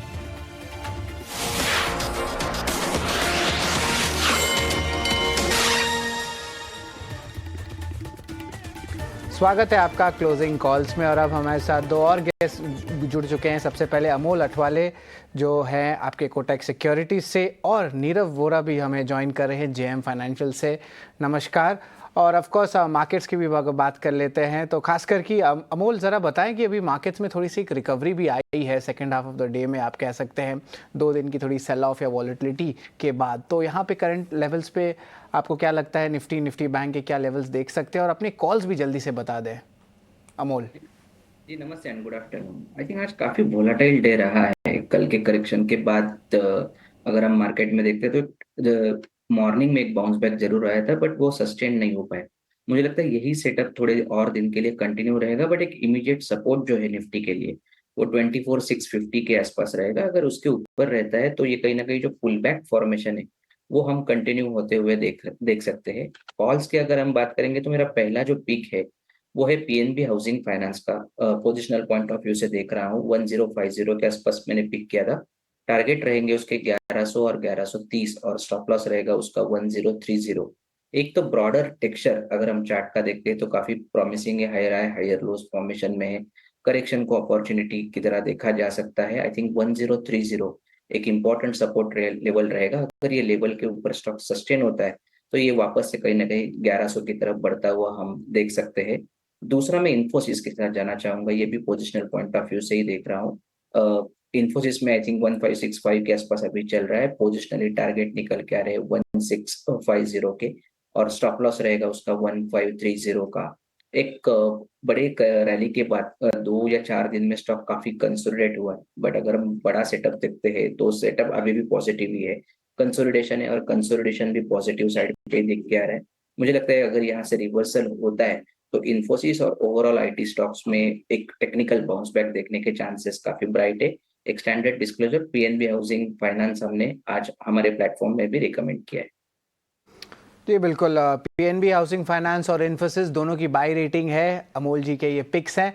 लेकिन नीरव, मुझे टायर सेगमेंट पे जो है बात करनी है। यहाँ पे 2 या 3 अहम ट्रिगर्स आ रहे हैं और ऑफ कोर्स इस अर्निंग सीजन्स तो वीक थे, लेकिन जो गाइडेंस है वो बहुत स्ट्रांग है। सबसे पहला है कि इनके जो रॉ मटेरियल प्राइसेस है उसमें गिरावट आया है। लेकिन याद रखिए टायर कंपनीज की जो बेनिफिट आती है मार्जिन्स की, उसमें 2 क्वार्टर का लैग होता है, 2 या 3 क्वार्टर का। अब जो क्वार्टर का लैग है वो शायद बेनिफिट फर्स्ट क्वार्टर FY26 में देखने मिल सकते हैं। और ऑफकोर्स अप्रैल से जो है नए कॉन्ट्रैक्ट्स भी साइन होते हैं रॉ मटेरियल एक्विजिशन के। तो ये तो एक पॉजिटिव पॉइंट हुआ। ये जो है मैनेजमेंट कमेंट्री जो जेके टायर के नतीजे आए थे वहाँ से भी हमें देखने मिला।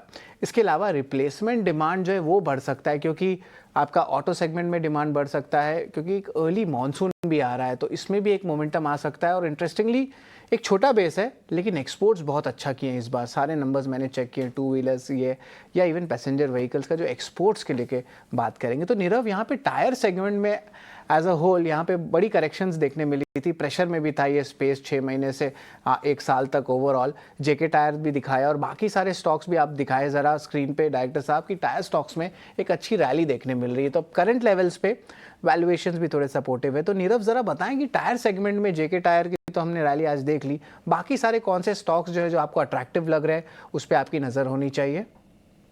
देखिए, तो जैसे आपने बताया कि ओवरऑल टायर स्पेस जो है वो we have seen a good amount of rally. Obviously short term मतलब पिछले कई दिनों से थोड़ा कंसोलिडेशन और थोड़ा करेक्टिव मोड में चले गए थे काफी सारे stocks. But having said that, yes, crude prices भी कम हुए हैं एंड जो रॉ मटेरियल प्राइसेस होते हैं टिपिकली टायर्स के लिए वो उनके भाव कम हुए हैं, तो उसके कारण जो आने वाले क्वार्टर्स होंगे वो अच्छे हो सकते हैं बिकॉज मार्जिन एक्सपेंशन हमें वहां पे देखने मिल सकता है।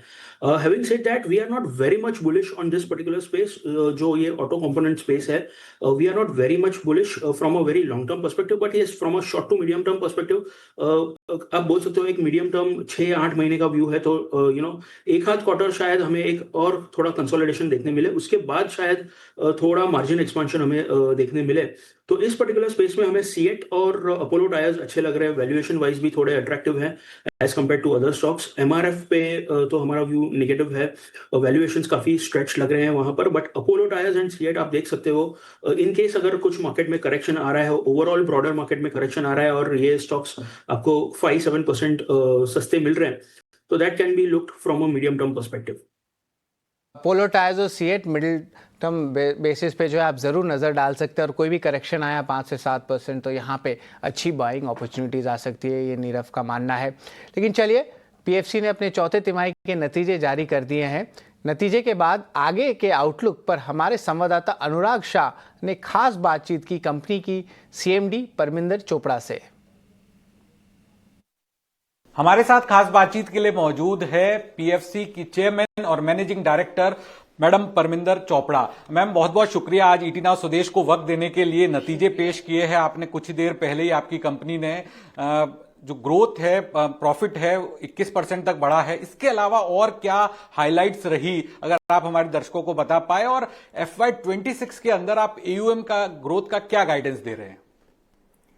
इस साल हमने 21% से प्रॉफिट ग्रो करा है, और वो primarily it is attributed to कि एक तो हमने जो न्यू डिसबर्समेंट्स करी हैं उस पर हमारी इंटरेस्ट इनकम और स्प्रेड जो हमने अर्न करा है वो है, और दूसरा आज जैसे आपको पता ही है कि हमारी एक प्रोजेक्ट जो कि एनसीएलटी में था, केएसके महानदी, वो रिजॉल्व हुआ है, जहां की हमें अपने एडमिटेड क्लेम से भी ऊपर हमारी रिकवरी हुई है, तो उसका 1200 करोड़ रुपए का इंटरेस्ट एडिशनल हमने अकाउंट फॉर करा है, और साथ ही साथ उसमें प्रोविजनिंग रिवर्सल भी हुआ है। सो ये प्राइमरीली हमारा अगर हम कहें कि प्रॉफिट जो ग्रो हुआ है 21% से, these are the 2 primary reasons. और इसके अलावा भी मैडम और कोई रिकवरीज है जो पूरे साल में या फिर इस क्वार्टर के अंदर हुई जिससे मुनाफे पे असर पड़ा है? नहीं, आई थिंक इसका नंबर ज्यादा था, तो रूटीन में अगर पूरे साल में इसके अलावा एक हमने लेनको अमरकंटक रिजॉल्व करा था, वो भी एनसीएलटी प्रोसेस के थ्रू रिजॉल्व हुआ था, और उसमें भी हमारी जो प्रोविजनिंग थी वो सफिशिएंट थी, तो हमें कोई एडिशनल हेयर कट नहीं लेना पड़ा, बल्कि 200 करोड़ के करीब हमारा रिवर्सल ही हुआ था। मैम, एक और जो अकाउंट है आपका जहां पर आपने फाइनेंसिंग की हुई है और जेंसॉल से जुड़ा हुआ है, तो अभी कितनी आउटस्टैंडिंग है और उसके लिए क्या पूरी तरह से आपने प्रोविजनिंग कर दी है, और रिकवरी को लेकर और क्या प्रयास कर रहे हैं आप? देखिए, अगर मैं जेंसॉल की बात करूं, पीएफसी पहले ही प्रेस में आ चुका है, इसके ऊपर पीएफसी ने एक अपनी स्टेटमेंट दी है। अगर आप ओवरऑल बेसिस पर देखेंगे, 5,43,000 करोड़ हमारी 31 मार्च की लोन बुक है, उसमें से जेंसॉल का जो आउटस्टैंडिंग आज की डेट में है वो 262 करोड़ है। बट नेवरदलेस हर एक पेनी इंपॉर्टेंट होती है, तो हम उस चीज के लिए एट द फास्टेस्ट पेस हम ये कर रहे हैं, जिसमें कि हम एसेट को प्रिजर्व करने की कोशिश करेंगे, और जो भी बेस्ट पॉसिबल होगा solution, we are thinking of going way ahead. Ma'am, अभी एसेट क्वालिटी की क्या स्थिति है और आगे चल के आप क्या गाइडेंस देंगे निम का? एसेट क्वालिटी की बात करें तो हमारी जो नेट एनपीएस हैं वो 0.85 से कम होके आज की डेट में जस्ट 0.39 है।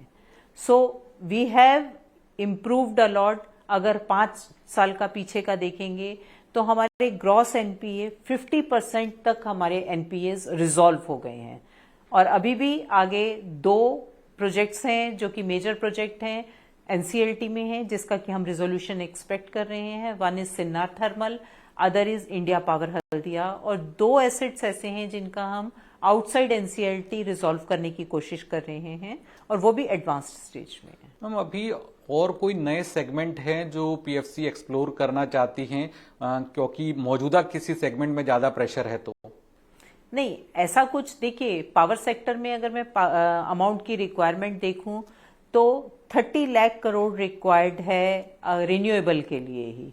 उसके अलावा और भी एरियाज हैं जिसमें कि थर्मल भी है, और अगर हम कोई नई एनर्जी ट्रांजिशन वो देखते हैं वो भी है। So there is a sufficient potential for going ahead business in the power sector only. तो हमारा फोकस एरिया, हम क्योंकि सेक्टर स्पेसिफिक इंस्टीट्यूशन है, हमारा फोकस एरिया हमेशा पावर सेक्टर ही रहेगा, इवन दो हम कुछ बेसिस पर कैलकुलेटेड एक्सपोजर हम इंफ्रास्ट्रक्चर में भी ले सकते हैं। मैम, जो बोरोइंग बुक है आपकी करीब करीब 1.5 लाख करोड़ की है, तो उसमें कुछ बदलाव होते हुए हम देखेंगे, और उसका मिक्स क्या होगा, किस तरह से टोटल जो 1.5 लाख करोड़ की फंडिंग होगी? 1.5 लाख करोड़ हम फाइनेंशियल ईयर 26 में एक्सपेक्ट कर रहे हैं, हम बोरो करेंगे। इसमें domestic as well as international जहां से भी हमें पैसा हम रेज कर सकते हैं, और इसमें हर टाइप के इंस्ट्रूमेंट्स होंगे, bonds, term loans and short term loans. So her time, जिस टाइम हमें पैसे की जरूरत है उस टाइम जो मार्केट बेस्ट पॉसिबल अपॉर्चुनिटीज हैं, क्योंकि हमारे लिए cost of funds is an important factor, तो हम उस चीज का ध्यान रखते हुए रेजिंग करेंगे। हमसे बात करने के लिए बहुत बहुत शुक्रिया, आज आपने वक्त दिया, thank you so much ma'am. जी शुक्रिया।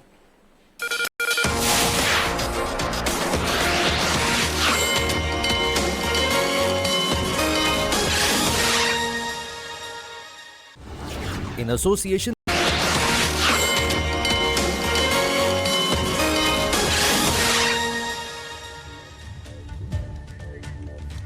ब्रेक के बाद आपका फिर से स्वागत है क्लोजिंग कॉल में। बाजार में हम देख रहे हैं कि एक रेंज का ही फिलहाल कारोबार आपको होता हुआ दिखेगा। निफ्टी में हालांकि 130 अंकों की तेजी है और निफ्टी बैंक है 250 अंक ऊपर। एडवांस डिक्लाइन का रेशियो आज आपको बेहतर दिखेगा। बेल आज है बीएल निफ्टी का टॉप गेनर 5% की तेजी के साथ। नंबर्स इसके अच्छे आए थे और कंपनी ने जो प्रोजेक्शंस दिए हैं अगले साल के लिए, अपनी आय का जो गाइडेंस दिया है वो बेहतर दिया, उसके चलते शेयर में तेजी हो रही है। लेकिन ब्रेक से पहले नीरव भाई, हम पीएफसी के मैनेजमेंट से बातचीत कर रहे थे। अब पीएफसी आरएसी हम साथ साथ चर्चा करते हैं, क्रॉस होल्डिंग वाला भी मामला है, लेकिन पिछले साल भर में अगर देखें तो दोनों कंपनी ने पैसे बना के दिए नहीं है। अगर हम ईयर टू डेट भी देखेंगे तो थोड़ा बेहतर पीएफसी दिखेगा, लेकिन नेगेटिव रिटर्न्स ही हैं। आप जरा ये बताइए कि यहां से क्या उम्मीद करके चलें? सरकारी कंपनीज हैं, अच्छे स्पेस में हैं, इसमें कोई दो राय नहीं है। डिविडेंड यील्ड भी 3-4% के आसपास ही दे ही देती हैं। कोई निवेश का नजरिया बनाना चाहिए या फिर आपके हिसाब से बेहतर कंपनीज हैं, इनको छोड़ दें?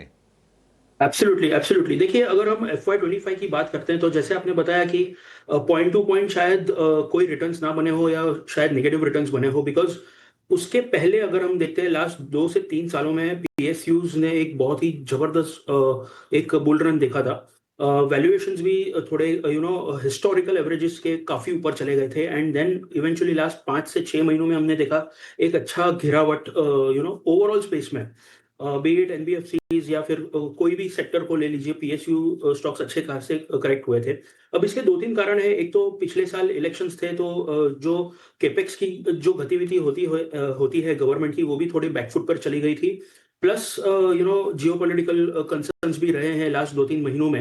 हैविंग सेड दैट, अब जो FY26 का साल आएगा 25-26, इसमें फॉर श्योर जो पिछले साल के हिसाब से गवर्नमेंट स्पेंडिंग भी बढ़ेगा, तो आने वाले क्वार्टर्स में हमें इसका नतीजा देखने मिलेगा। एंड जितना भी केपेक्स किया है बहुत सारे कंपनीज ने, जैसे REC है, PFC है। PFC के अगर हम आंकड़े देखते हैं, REC के कुछ दिनों पहले आंकड़े आए थे, दोनों के नंबर्स बहुत ही अच्छे हैं। इनफैक्ट क्लियर एक विजन है मैनेजमेंट का कि जो रिन्यूएबल्स तरफ जो उनका एक फोकस है वो बाहर निकल के आ रहा है। ऑलमोस्ट 80,000 करोड़ का रिन्यूएबल एक लोन बुक है PFC का, प्लस जो केपेक्स किया है उसके परिणाम हमें आने वाले क्वार्टर्स में देखने मिलेगा। तो मुझे लगता है कि ये जो ऑल टाइम हाई से 30-35% के जो गिरावट हुए हैं इन स्टॉक्स में, that is a phenomenal buying opportunity from a long term perspective. 2 से 3 साल का आपको एक समय देना पड़ेगा इन स्टॉक्स को। 2 से 3 तबक्कों में ऐड करना चाहिए, बिकॉज एट प्रेजेंट शायद थोड़ा वॉलेटिलिटी हमें ओवरऑल बाजार में देखने मिले, बट बाय ऑन डिप्स की रणनीति अपना कर ये स्टॉक्स आप जमा कर सकते हो। और जैसे आपने बोला, डिविडेंड यील्ड भी बहुत ही अच्छा है, तो डेफिनेटली बाय ऑन डिप्स की रणनीति अपनानी चाहिए। ठीक है, बाय और डिप्स की रणनीति अपनानी चाहिए। दिक्कत यही होती है कि कंपनी अच्छी होती है, बिजनेस अच्छा होता है, लेकिन लोग टूट के पड़ते हैं, उसको बाय करते हैं और भाव पहुंच जाते हैं आसमान पर, और फिर दिक्कत आती है बाद में लोगों को कि अच्छा अब कैसे देखें, बातें तो अच्छी हो रही है, शेयर चल नहीं रहा है, मैंने ले तो लिया है, मैं फंस गया हूं, करूं क्या। यही पीएफसी आरईसी आज से 3 साल पहले की अगर हम बात करें तो ये 100 रुपए के आसपास के दोनों स्टॉक थे।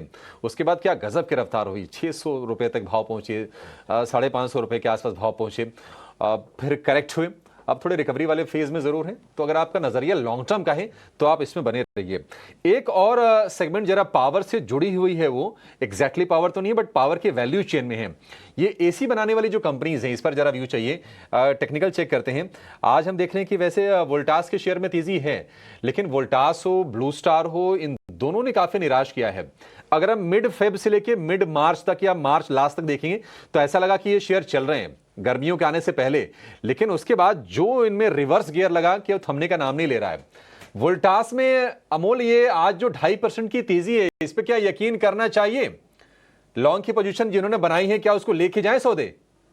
जी, आई थिंक मोमेंटम के लिए अगर कोई देख रहा है तो जरूर फोकस किया जा सकता है। एक तो रीजन ये है कि काफी ओवरसोल्ड है, एक बड़ा करेक्शन जैसे आपने कहा, एक करेक्शन के बाद स्टॉक में एक रिवर्सल फॉर्मेशन हुआ है। दूसरा इंपॉर्टेंट चीज है कि 20 डे सिंपल मूविंग एवरेज के ऊपर आज स्टॉक क्लोज होता हुआ दिख रहा है, तो मुझे लगता है एक हायर बॉटम फॉर्मेशन भी हुआ है डेली चार्ट्स पे। तो मुझे लगता है एक जो पुल बैक फॉर्मेशन है वो कहीं ना कहीं कंटिन्यू होने के चांसेस यहाँ पे बढ़ जाते हैं। 1240 एक सपोर्ट जोन रहेगा, 1240 1230, अगर उसके ऊपर अगर रहता है तो ये बुलिश मोमेंटम कंटिन्यू रहेगा। और ये पुल बैक अगर हम देखते हैं तो 1320 जहाँ पे 50 डे सिंपल मूविंग एवरेज आता है वहां तक कंटिन्यू रहने के चांसेस शॉर्ट टर्म में तो दिख क्या रहे। मीडियम टर्म ने आपने बिल्कुल सही कहा, अभी भी जो लार्जर ट्रेंड है स्टॉक है, लार्जर टेक्सचर है, वो अभी भी वीक है। तो ये पुल बैक है और पुल बैक कंटिन्यू रहने के चांसेस चार्ट्स पे दिख क्या रहे। ठीक है, तो चलिए वोल्टास 2.5% के गेन से उस पर एक टेक्निकल नजरिया इस वक्त हमें मिलता हुआ 1270 के आसपास ये स्टॉक फिलहाल ट्रेड कर रहा है। लेकिन नतीजों के लिहाज से इंटरग्लोब एविएशन पर भी फोकस करना चाहिए, बिकॉज इंडिगो के नंबर्स आने वाले हैं। और आपको बता दें कि इस बार जब नंबर्स आएंगे तो काफ़ी सारे इवेंट्स हैं जो कि इंडिगो के बिजनेस के लिए काफ़ी फायदेमंद पिछले दिनों में होते हुए नजर आए। देखिए, एक तो इस वक्त वेकेशन सीजन चल रहा है, तो लॉट ऑफ ट्रैवल, और ये जब नतीजे आएंगे तिमाही के तो महाकुंभ जो था वहाँ पर भी जब डिमांड बढ़ी थी उसका असर भी बिजनेस पर हुआ होगा। ये सारे के सारे फैक्टर्स हैं जो कि नतीजों में रिफ्लेक्ट होते नजर आ सकते हैं। लेकिन अनुमान क्या कहते हैं ये जान लेते हैं। कनिष्का से हमारे साथ जुड़ गई हैं नतीजों के अनुमान लेकर। कनिष्का, बताएं इंडिगो के नंबर से एक्सपेक्टेशंस क्या लगानी है? इंडिगो के चौथी तिमाही के नतीजे मजबूत रहने की एक्सपेक्टेशन है। ब्लूमबर्ग एस्टिमेट्स को अगर हम देखें तो कंपनी का रेवेन्यू 21,890 करोड़ के करीब रह सकता है, जो सालाना आधार पर ऑलमोस्ट 23% की ग्रोथ को दर्शाता है, जबकि मुनाफा करीब 36% बढ़कर 2,570 करोड़ रुपए तक पहुंच सकता है। एबिटा में 21% सालाना बढ़त की उम्मीद है, जो 5,280 करोड़ रुपीस तक हो सकती है। हालांकि मार्जिन थोड़े घटकर 24.1% रहने की उम्मीद है। इसके अलावा तिमाही के आधार पर अगर हम देखें तो रेवेन्यू में 1% की गिरावट हो सकती है, जबकि मुनाफा 5% से ज्यादा बढ़ सकता है। हालांकि एबिटा में करीब 28.5% की गिरावट देखने को मिल सकती है और मार्जिन में भी 925 बेसिस पॉइंट्स की गिरावट लाइकली है ब्लूमबर्ग के एस्टिमेट्स के हिसाब से। और इसका मेन रीजन हो सकता है एवरेज फेयर में गिरावट क्वार्टर के दौरान। ऑपरेशनल डेटा की अगर हम बात करें तो पैसेंजर लोड फैक्टर के 90% तक पहुंचने की उम्मीद है। अवेलेबल सीट किलोमीटर्स में 20% ईयर ऑन ईयर राइज देखने को मिल सकता है, which means network expansion company के लिए काफी जोरों से चल रही है।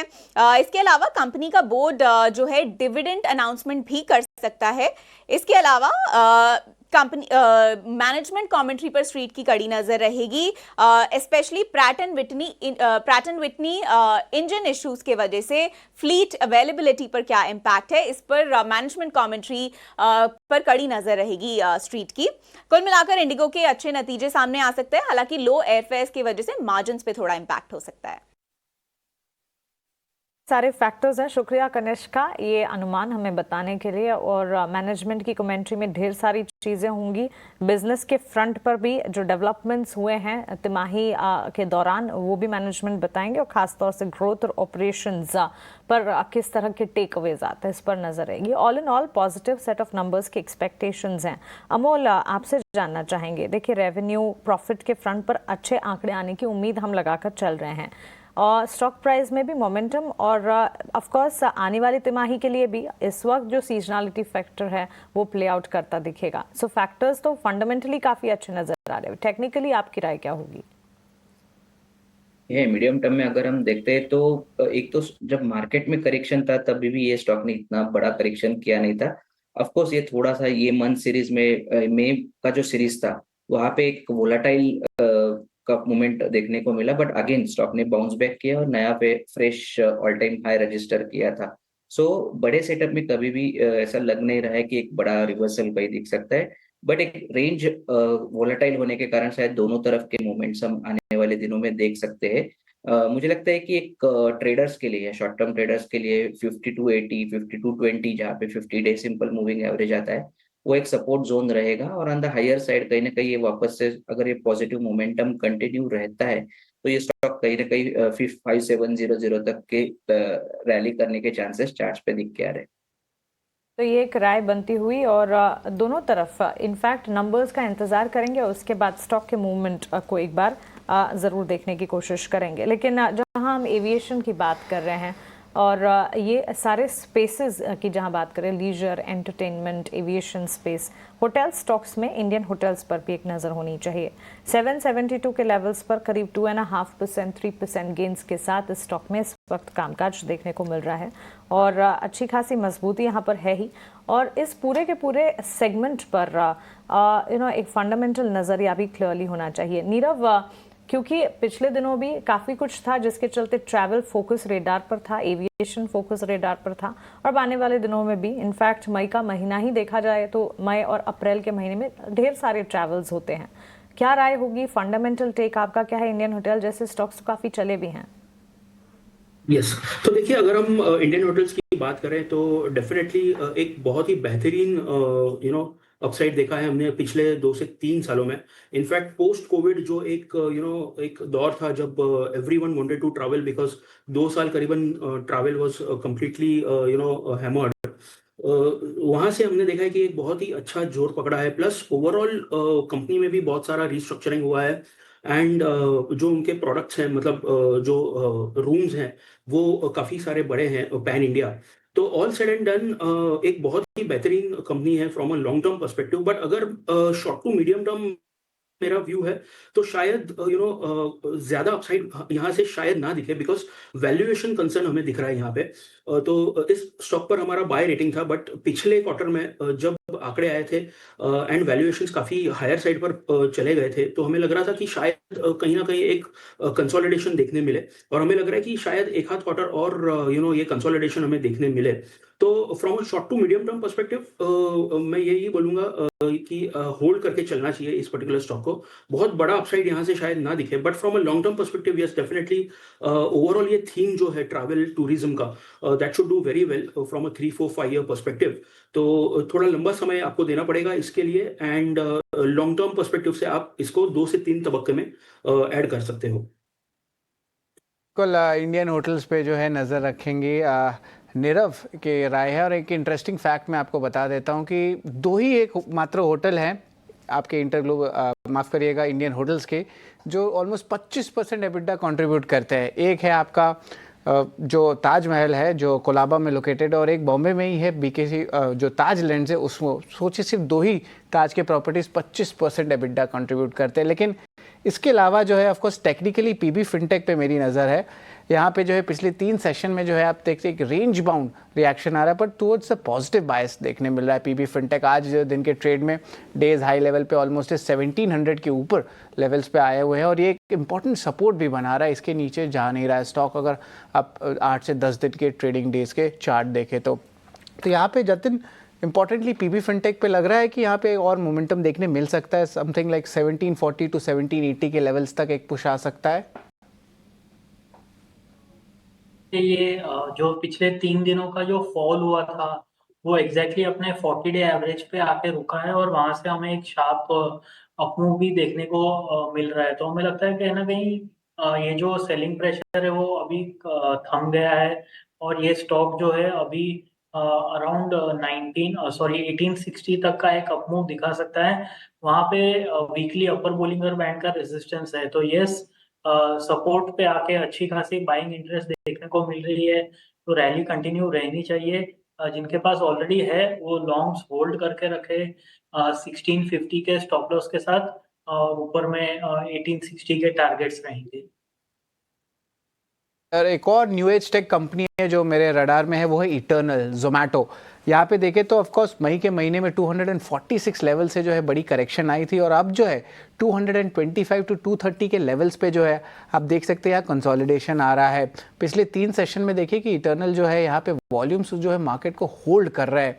यहाँ पे भी 230 के लेवल्स पे जो है ऑलमोस्ट डेज हाई पे है, ज़्यादा मूव नहीं आया है। लेकिन देखिए कि ये जो लेवल है कंसोलिडेट पिछले 5 दिन से कर रहा है, तो यहाँ से लगता है कि एक फ्रेश ब्रेकआउट देखने मिल सकता है और यहाँ पे 235 टू 245 के लेवल्स जो है दिखने मिल सकते हैं चार्ट्स में, जहाँ से हमारी कैलकुलेशन बैठ रही है। अमोल ज़रा बताएंगे कि यहाँ पे इटर्नल में अब थोड़ी सी फॉलो ऑन बाइंग आ सकती है, क्योंकि बड़ी सेलिंग आई थी मई के महीने में और ये हमने देखा है 246 लेवल्स के बाद से। लेकिन अब जो है एक रिकवरी देखने मिल रही है, खास करके 230 232 का जो लेवल्स है वहाँ पे जो है स्टॉक आने का बात कर रहा है।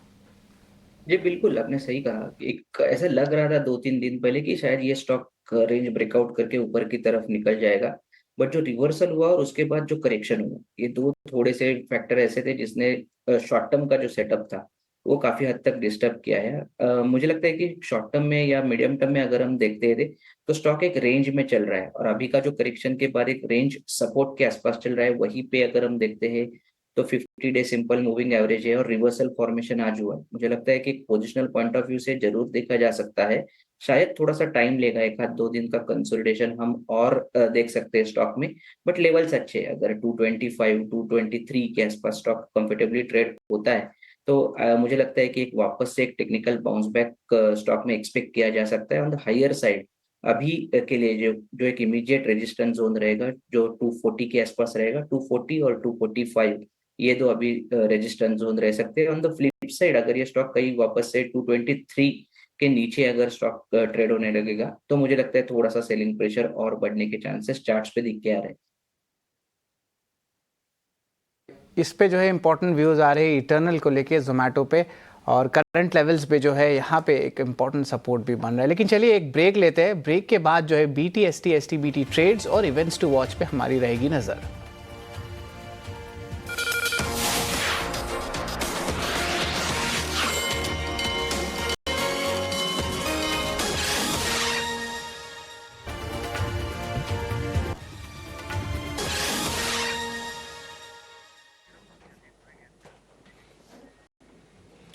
ब्रेक के बाद आपका फिर से स्वागत है क्लोजिंग कॉल में। निफ्टी के लेवल में आपको ज्यादा परिवर्तन नहीं दिखेगा पिछले आधे घंटे में और 125 अंकों के आसपास की तेजी है। निफ्टी बैंक की बात करें तो 200 अंकों पर कारोबार कर रहा है।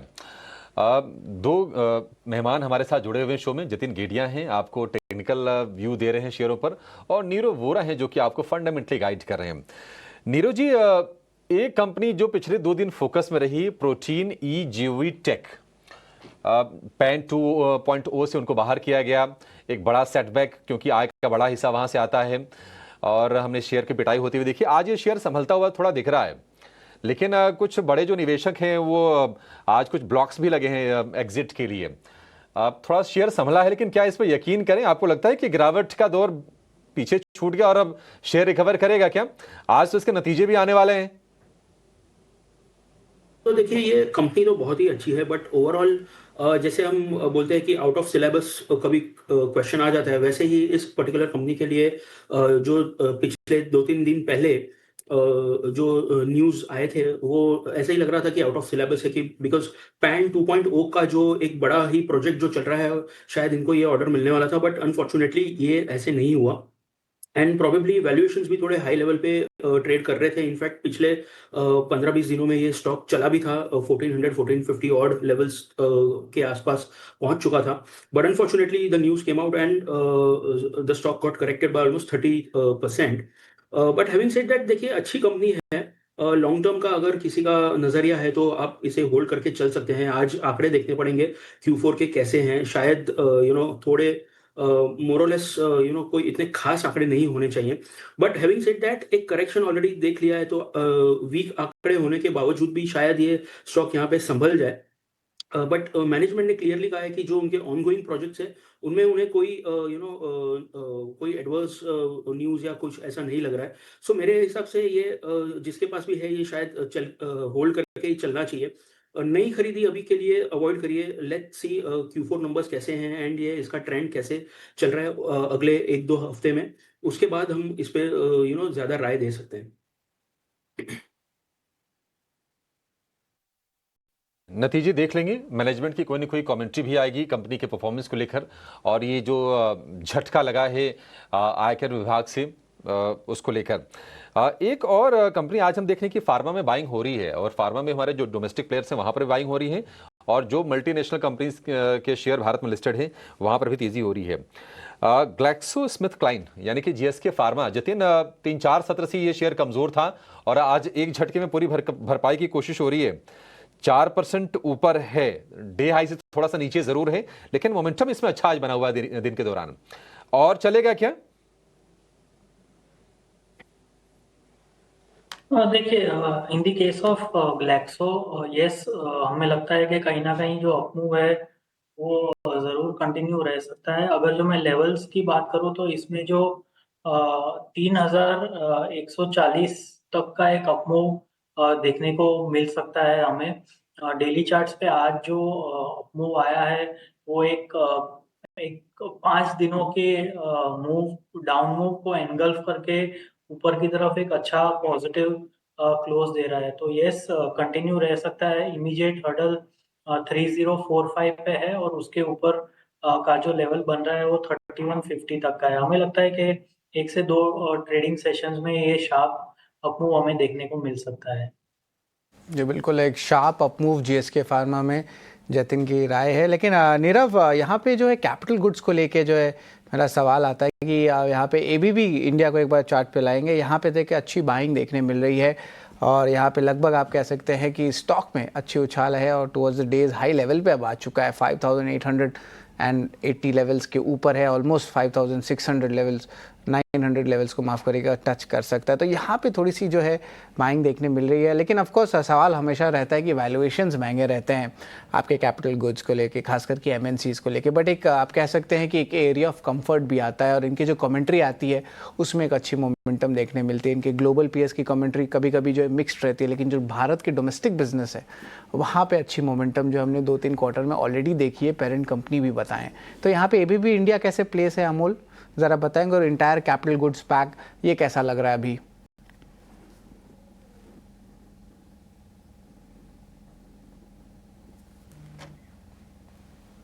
सॉरी, माफ़ करिएगा नीरव, ज़रा बताएंगे? सो सी, अगर हम कैपिटल गुड्स की बात करें, जो सारे जितने भी स्टॉक्स हैं इस पर्टिकुलर स्पेस में, लास्ट 3 से 4 सालों में एक बहुत ही बेहतरीन रैली हमने देखी है। ऑब्वियसली वैल्यूएशंस भी उसी हिसाब से बड़े थे। क्लियर कट गवर्नमेंट का एक फोकस रहा है पिछले 3 से 4 सालों में कि ओवरऑल इंफ्रास्ट्रक्चर जो है इंडिया का उसको कैसे एनहांस करना है, और बहुत सारा केपेक्स किया है बहुत सारे कंपनीज ने, एंड ऑर्डर फ्लो भी बहुत ही बेहतरीन रहा है, एग्जीक्यूशन भी काफ़ी हद तक बहुत ही अच्छा रहा है।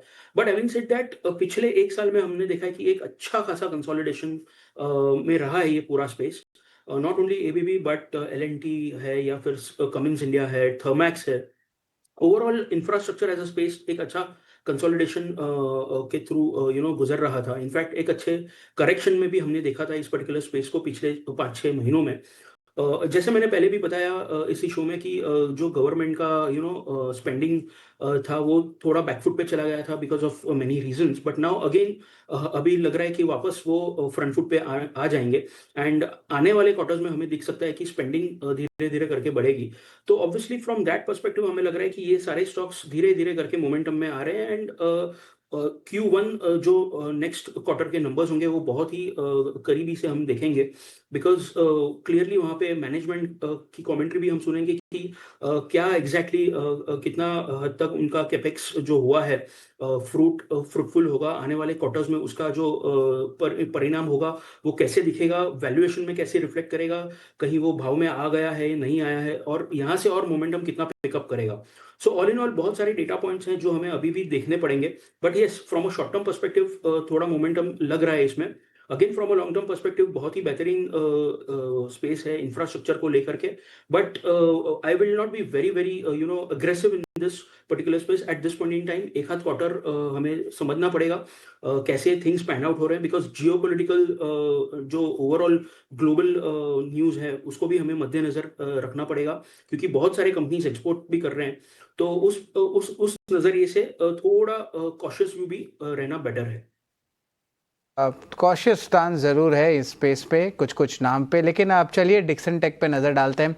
अच्छे चौथे तिमाही के नतीजे के बाद भी डिक्सन टेक के शेयर में आज भारी गिरावट है। इस गिरावट के पीछे क्या वजह है बताने के लिए वरुण दुबे जुड़ रहे हैं। डेफिनेटली, जैसे कि शरद आपने कहा कि डिक्सन टेक के नतीजे अच्छे थे, उसके बाद भी गिरावट देखने मिली, तो यहाँ पे हुआ यह है कि प्रेजेंट अच्छा है लेकिन फ्यूचर जो है वो शायद इस कंपनी का उतना अच्छा नहीं है, और इसके लिए आप देख रहे हैं स्टॉक प्राइस में गिरावट देखने मिली। अब आपको विस्तार से बताता हूँ।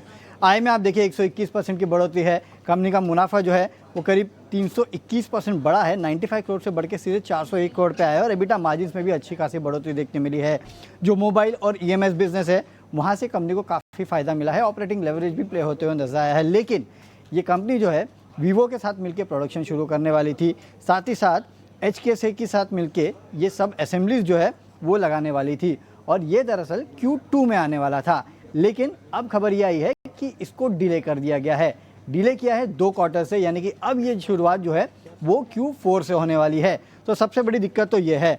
इसके अलावा माना ये जा रहा है कि आगे चल के जब PLI एंड होगा अगले कैलेंडर ईयर में, तो जो ओवरऑल कंपटीशन है यानी कि प्रतिस्पर्धा है वो काफ़ी हद तक बढ़ते हुए दिखाई देगी। तो ये 2 बड़े कारण है जिसके वजह से ब्रोकरेज हाउसेज ने भी इस काउंटर को डाउनग्रेड किया है। जेम फाइनेंशियल की एक रिपोर्ट है, खरीदारी से सीधा अब होल्ड का कॉल दे रहे हैं, और लक्ष्य देखिए 16,500 से घटा के 15,650 का इन्होंने कर दिया है।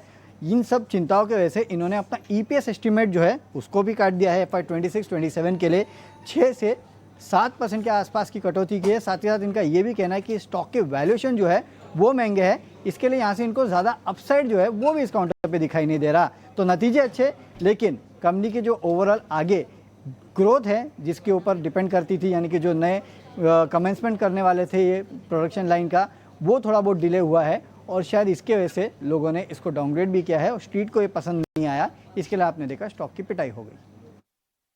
वरुण, आप हमेशा जुड़े रहिए। सन फार्मा कल अपने चौथे तिमाही नतीजे जारी करेगी। नतीजे के अनुमान भी जो है वरुण आप ज़रा बताएं क्या क्या चीज़ देखने होंगे इस बार। देखिए हमें लगता है कि सन फार्मा के नतीजे अच्छे रहने वाले हैं। आप आय में अगर आप देखेंगे तो 9-9% के आसपास की बढ़ोतरी होगी। कंपनी का मुनाफा जो है उसमें भी आपको अच्छी खासी बढ़ोतरी देखने मिलेगी, करीब 6.5% के आसपास की 2,830 करोड़ पे आएगा, और कंपनी के मार्जिन जो है वहाँ करीब 240 बेसिस पॉइंट के आसपास की बढ़ोतरी होगी। 25.3% से बढ़ के 27.7% के आसपास आएगा। इनफैक्ट इस कैलेंडर ईयर, इस फाइनेंशियल ईयर में अगर आप देखेंगे तो सन फार्मा ने लगातार 27-28% के आसपास के मार्जिन डिलीवर किए, तो हम मान के चल रहे हैं इस बार भी वो डिलीवर करेगी। आप जोग्राफिकल ग्रोथ की बात करेंगे तो इंडिया इमर्जिंग मार्केट में इस कंपनी की ग्रोथ जो है 10 से 13% के आसपास रहेगी। यूएस के मार्केट्स जो रेवलीमेड की सेल्स है वहाँ से कंपनी को मदद मिलेगी। इसके लिए 485 से $500 मिलियन के आसपास के सेल्स जो है वो इस कंपनी के यूएस मार्केट्स में आ सकते हैं। लेकिन जो रेस्ट ऑफ द वर्ल्ड है वहाँ साल दर साल तो थोड़ी बहुत ग्रोथ होगी, लेकिन तिमाही दर तिमाही अगर आप देखेंगे तो 15 से 17% के आसपास की गिरावट होगी, क्योंकि जो माइलस्टोन बेस्ड रेवेन्यूज़ थे वो पिछले क्वार्टर में थे करीब $45 बिलियन के आसपास के, तो वो इस क्वार्टर में नहीं होंगे, तो उसका इम्पैक्ट देखने मिलेगा। और इसका इम्पैक्ट आपको ग्लोबल स्पेशलिटी बिजनेस पे भी देखने मिलेगा, जहाँ पे तिमाही दर तिमाही गिरावट होगी, साल दर साल शायद वहाँ पे बढ़ोतरी देखने मिल सकती है। मार्जिन्स वैसे तो बढ़ेंगे, लेकिन R&D स्पेंड जो है वो भी बढ़ने वाले हैं, करीब 80 से 100 बेसिस पॉइंट के आसपास तिमाही दर तिमाही। तो इसके लिए शायद वो 28% का मार्जिन जो कंपनी क्लॉक करती थी वो नहीं कर पाएगी, लेकिन 27.5% के आसपास इस बार भी आने वाले हैं। हालांकि देखेंगे R&D स्पेंड्स का इम्पैक्ट कितना होता है। इसके अलावा जो नए प्रोडक्ट लॉन्च कंपनी करने वाली है उस पर तो सबकी नज़र रहने ही वाली है। तो नंबर्स अच्छे रहेंगे, खासकर ऑपरेशनल फ्रंट पे कंपनी लगातार अच्छा प्रदर्शन करते आ रही है। हमारा मानना है कि इस क्वार्टर में भी वो प्रदर्शन जारी रहेगा। ठीक है, नतीजों से पहले वैसे हम देख रहे हैं कि सन फार्मा के शेयर में तेजी है 1.5% के आसपास की, और अब मतलब गिने चुने नंबर्स रह गए हैं निफ्टी में जिनका हमें इंतजार है। सन फार्मा के अलावा आईटीसी के नंबर्स पर भी कल हम देखेंगे कि बाजार की नज़र रहेगी। हालांकि आज हम देख रहे हैं कि ये शेयर में थोड़ी सुस्ती के साथ कारोबार हो रहा है, 0.5% के आसपास की नीचे है, लेकिन सुस्ती को दूर करने बहुत काम आती है चाय।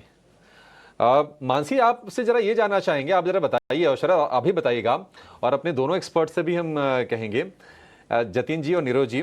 शरद, आप ये बताइए कि सबसे बढ़िया चाय आपने अब तक कहाँ पी है, जिसकी यादें हो आपके मन में कि अच्छा वैसी चाय फिर कभी नहीं मिली? जी बिल्कुल, मैं एक छोटा सा हिस्ट्री बताता हूँ, मेरा फैक्ट बताता हूँ मेरे बारे में। मैं 10 साल पढ़ाई दार्जिलिंग में किया हूँ, और दार्जिलिंग में जिस तरह का चाय आता है वो दुनिया भर में प्रसिद्ध है।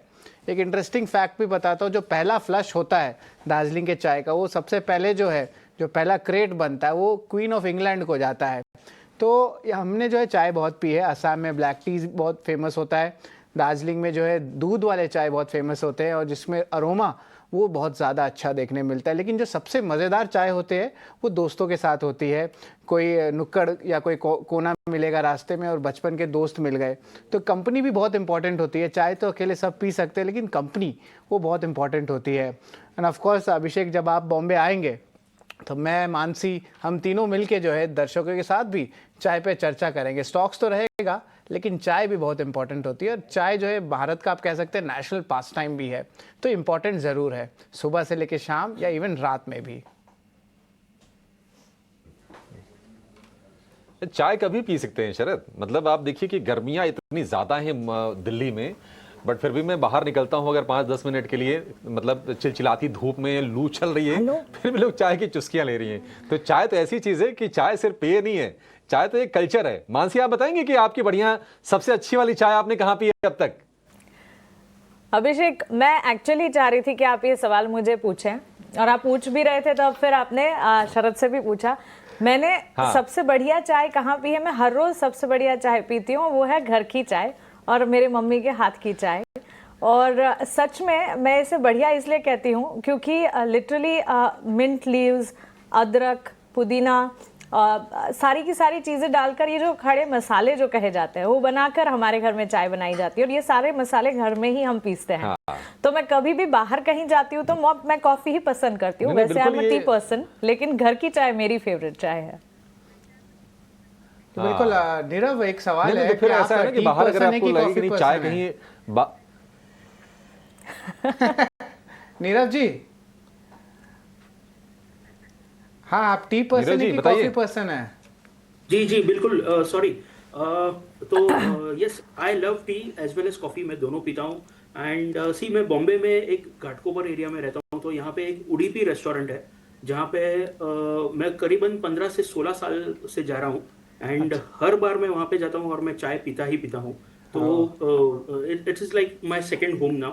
तो yes, I have good memories with with all the cups of tea which I have drank there. ये बिल्कुल। अभिषेक, आप कुछ कह रहे थे? हाँ, नहीं मानसी, ये कह रहा था अगर आपको बाहर चाय पीने में हिचक है ना कि अच्छी चाय नहीं मिलेगी, तो आप मेरे रिकमेंडेशन पे कभी बनारस जरूर जाइए। अच्छा। मतलब अमूमन आपको कहीं भी मिलेगी वो कुल्हड़ वाली चाय आती है, जो मिट्टी की सौंधी खुशबू जो उसमें से उठती है। हाँ। मतलब उसका जवाब नहीं है। मतलब कहीं भी आप चले जाइए, मैं कोई पर्टिकुलर दुकान नहीं बता रहा हूँ, कहीं जाइए वो कुल्हड़ चाय पीजिए, मतलब तबीयत तरोताजा हो जाएगी। बिल्कुल बिल्कुल अभिषेक। अभी मेरा गला भी सूख रहा है, अब लग रहा है कि एक चाय एक और हो ही जाए। भाई मार्केट आज बाकी है ना, आधा घंटा बाकी है और बस 10 मिनट और उसके बाद आप चाय की चुस्की ले सकते हैं। जी बिल्कुल, जी बिल्कुल। और आज देखिए मार्केट्स भी देखिए टुवर्ड्स द ग्रीन साइड है, रिकवरी भी हो रही है मानसी। बिल्कुल, और रिकवरी इनफैक्ट एक्सपेक्टेड थी, उम्मीद भी लगाकर हम चल रहे थे कि चलिए एटलीस्ट बाजार ने तेजी की चाल पकड़ी थी, पिछला पूरा हफ्ता एक्शन पैक था, उसके बाद अचानक से फ्राइडे क्या हो चला। लेकिन 24,800 इन लेवल्स पर वापस लौटते हुए निफ्टी और अच्छा खासा एक्शन इस वक्त। 25,000 शायद आज टच बेस नहीं हो पा रहा है, लेकिन एटलीस्ट 24,800 को भी सस्टेन कर रहे हैं, ये अपने आप में एक बड़ी बात है। कुछ और स्टॉक्स का जिक्र कर लेते हैं और सेक्टर स्पेसिफिक भी बाजार की चाल को अगर आप देखेंगे तो एक्शन और मूड माहौल जो है वो काफ़ी बेहतर नजर आ रहा है। रियल एस्टेट, फार्मा, ये सारे सेक्टर्स है ही, लेकिन इसके अलावा भी लगभग हर सेक्टर में एक्शन के साथ ही कामकाज देखने को मिल रहा है। मेजर्स में Nirav in fact banks and financials पर एक नजरिया आपसे जरूर जानना चाहेंगे, क्योंकि अमूमन हमने देखा है कई ट्रेडिंग सेशन में कंपैरिजन होता ही है निफ्टी और बैंक निफ्टी का, और ये भी नजर आता है कि बैंक निफ्टी जो है कई मुद्दों पर आउट परफॉर्म भी करता है, बैंक्स एंड फाइनेंशियल्स में भी, क्योंकि जहां आउटलुक्स और अपडेट्स आ रहे थे तब से बैंक्स के, तब से सिलसिला चला था, क्वार्टरली अपडेट्स अच्छे थे, उसके बाद चुनिंदा बैंक्स को अगर छोड़ देंगे तो बैंक्स के नतीजे ठीक ठाक ही रहे हैं। कैसे देख रहे हैं measures, ICICI bank, HDFC bank, ये सारे स्टॉक्स है जो कि इस वक्त मेजरली बाजार को सपोर्ट दे रहे हैं? यस, बिल्कुल। तो अगर हम बैंकिंग स्पेस की बात करें तो we are extremely bullish on banking. Obviously from a long term perspective एक अच्छी खासी रनअप ऑलरेडी हमने देख ली है बैंकिंग स्पेस में, and for that matter NBFC space में भी। इसके यही कारण थे कि Q3 और Q4 दोनों नंबर्स काफी अच्छे आए हैं, broadly in line with the expectations.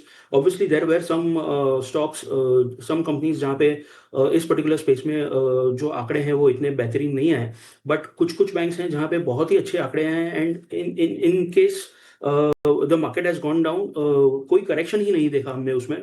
Classic example is ICICI bank, बहुत ही अच्छे नंबर्स थे, एंड हमें लग रहा है कि यहाँ से भी एक बहुत ही अच्छा खासा अपसाइड हमें आने वाले सालों में देखने मिल सकता है। 15 to 18% का एक अपसाइड 1 से 1.5 साल में हमें देखने मिल सकता है।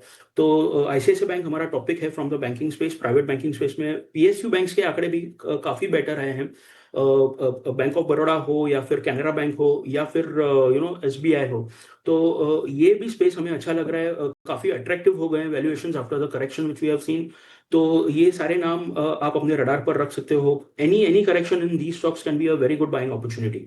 अपार्ट फ्रॉम दैट, अगर हम एनबीएफसी स्पेस की भी बात करें तो हमें लग रहा है कि आने वाले क्वार्टर्स में शायद रेट कट्स और हमें देखने मिले, बिकॉज इन्फ्लेशन काफी अच्छे तरीके से कूल डाउन हो चुका है। Domestic macros are very very favourable, so NBFC को ये बहुत ही अच्छे से सपोर्ट करेगा आने वाले समय में जो रेट कट्स होंगे वो। तो बजाज फाइनेंस पे डेफिनेटली नजर रहनी चाहिए, चोलामंडलम फाइनेंस पे नजर रहनी चाहिए, एंड सुंदरम फाइनेंस। ये 3 शेयर्स हमें बहुत ही अच्छे लग रहे हैं। तो अगेन बाय ऑन डिप्स की रणनीति अपना कर एनबीएफसी स्पेस पर आप ध्यान रख सकते हो। बीएफसी पे बाय ऑन डिप्स की राय है, तो इस पे ज़रूर नज़र रखिएगा। लेकिन जतिन जी, अब जो बीटीएसटी एसटीबीटी कुछ ट्रेड्स बन रहे हैं, अभी कौन से स्टॉक्स रहेंगे वो?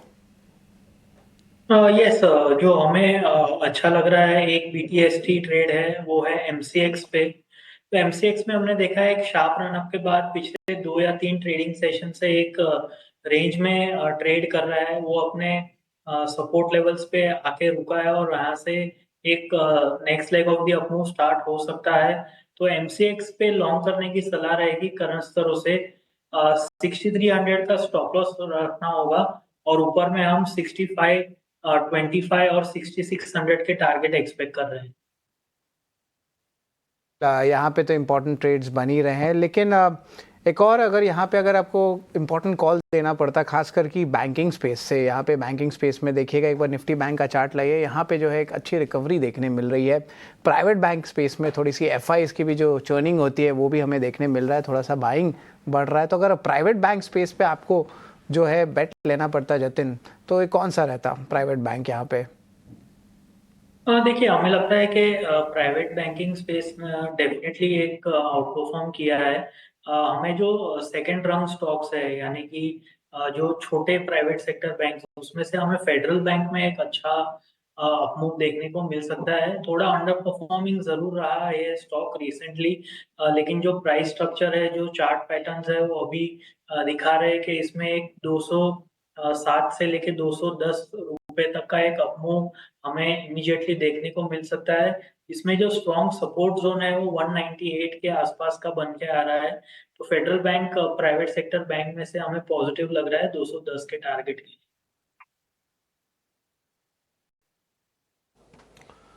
ठीक है, 210 के टारगेट के लिए आप फेडरल बैंक को लॉन्ग करके जाइए। इस बीच यूनो मिंडा के नतीजे आ गए हैं और ₹1.5 प्रति शेयर के डिविडेंड का ऐलान किया है कंपनी ने। 1000 रुपए के ऊपर शेयर का भाव है, 2-2.25% के आसपास की तेजी है। बाकी आंकड़े देखते हैं किस तरह के आते हैं यूनो मिंडा के, उसके बाद इस शेयर पर एक व्यू भी लेंगे। लेकिन एक काम करते हैं जतिन, जिन्होंने एबी कैपिटल को लॉन्ग किया हो, क्या लॉन्ग में बने रहें और क्या बीटीएसटी के लिहाज से आपको ये शेयर ठीक दिख रहा है?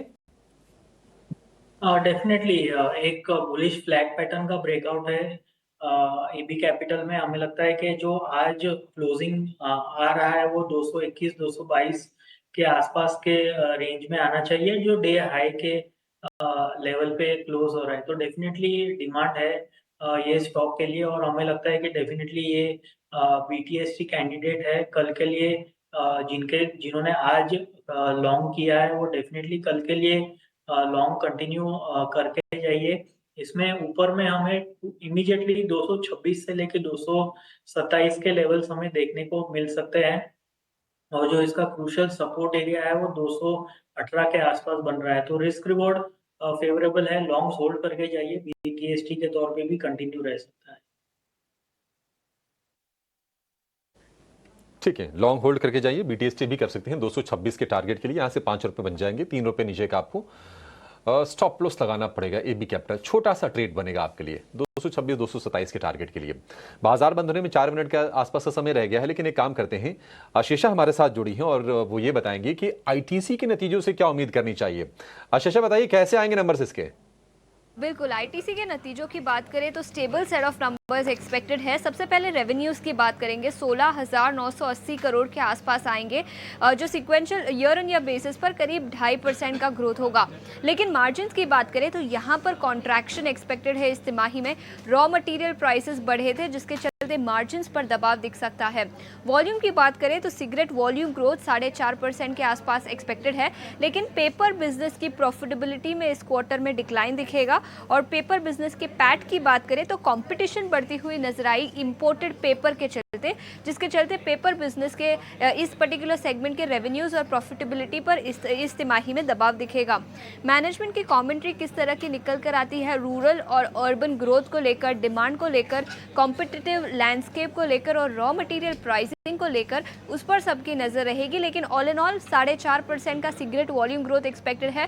पेपर प्रॉफिटेबिलिटी कॉन्ट्रैक्ट होती हुई नजर आएगी और सालाना आधार पर देखें तो मार्जिन्स में भी कॉन्ट्रैक्शन दिखेगा। सालाना आधार पर मार्जिन कॉन्ट्रैक्शन एक्सपेक्टेड है। क्विक व्यू जतिन आईटीसी पर नतीजों से ठीक पहले आपसे जानना चाहेंगे बिफोर वी क्लोज।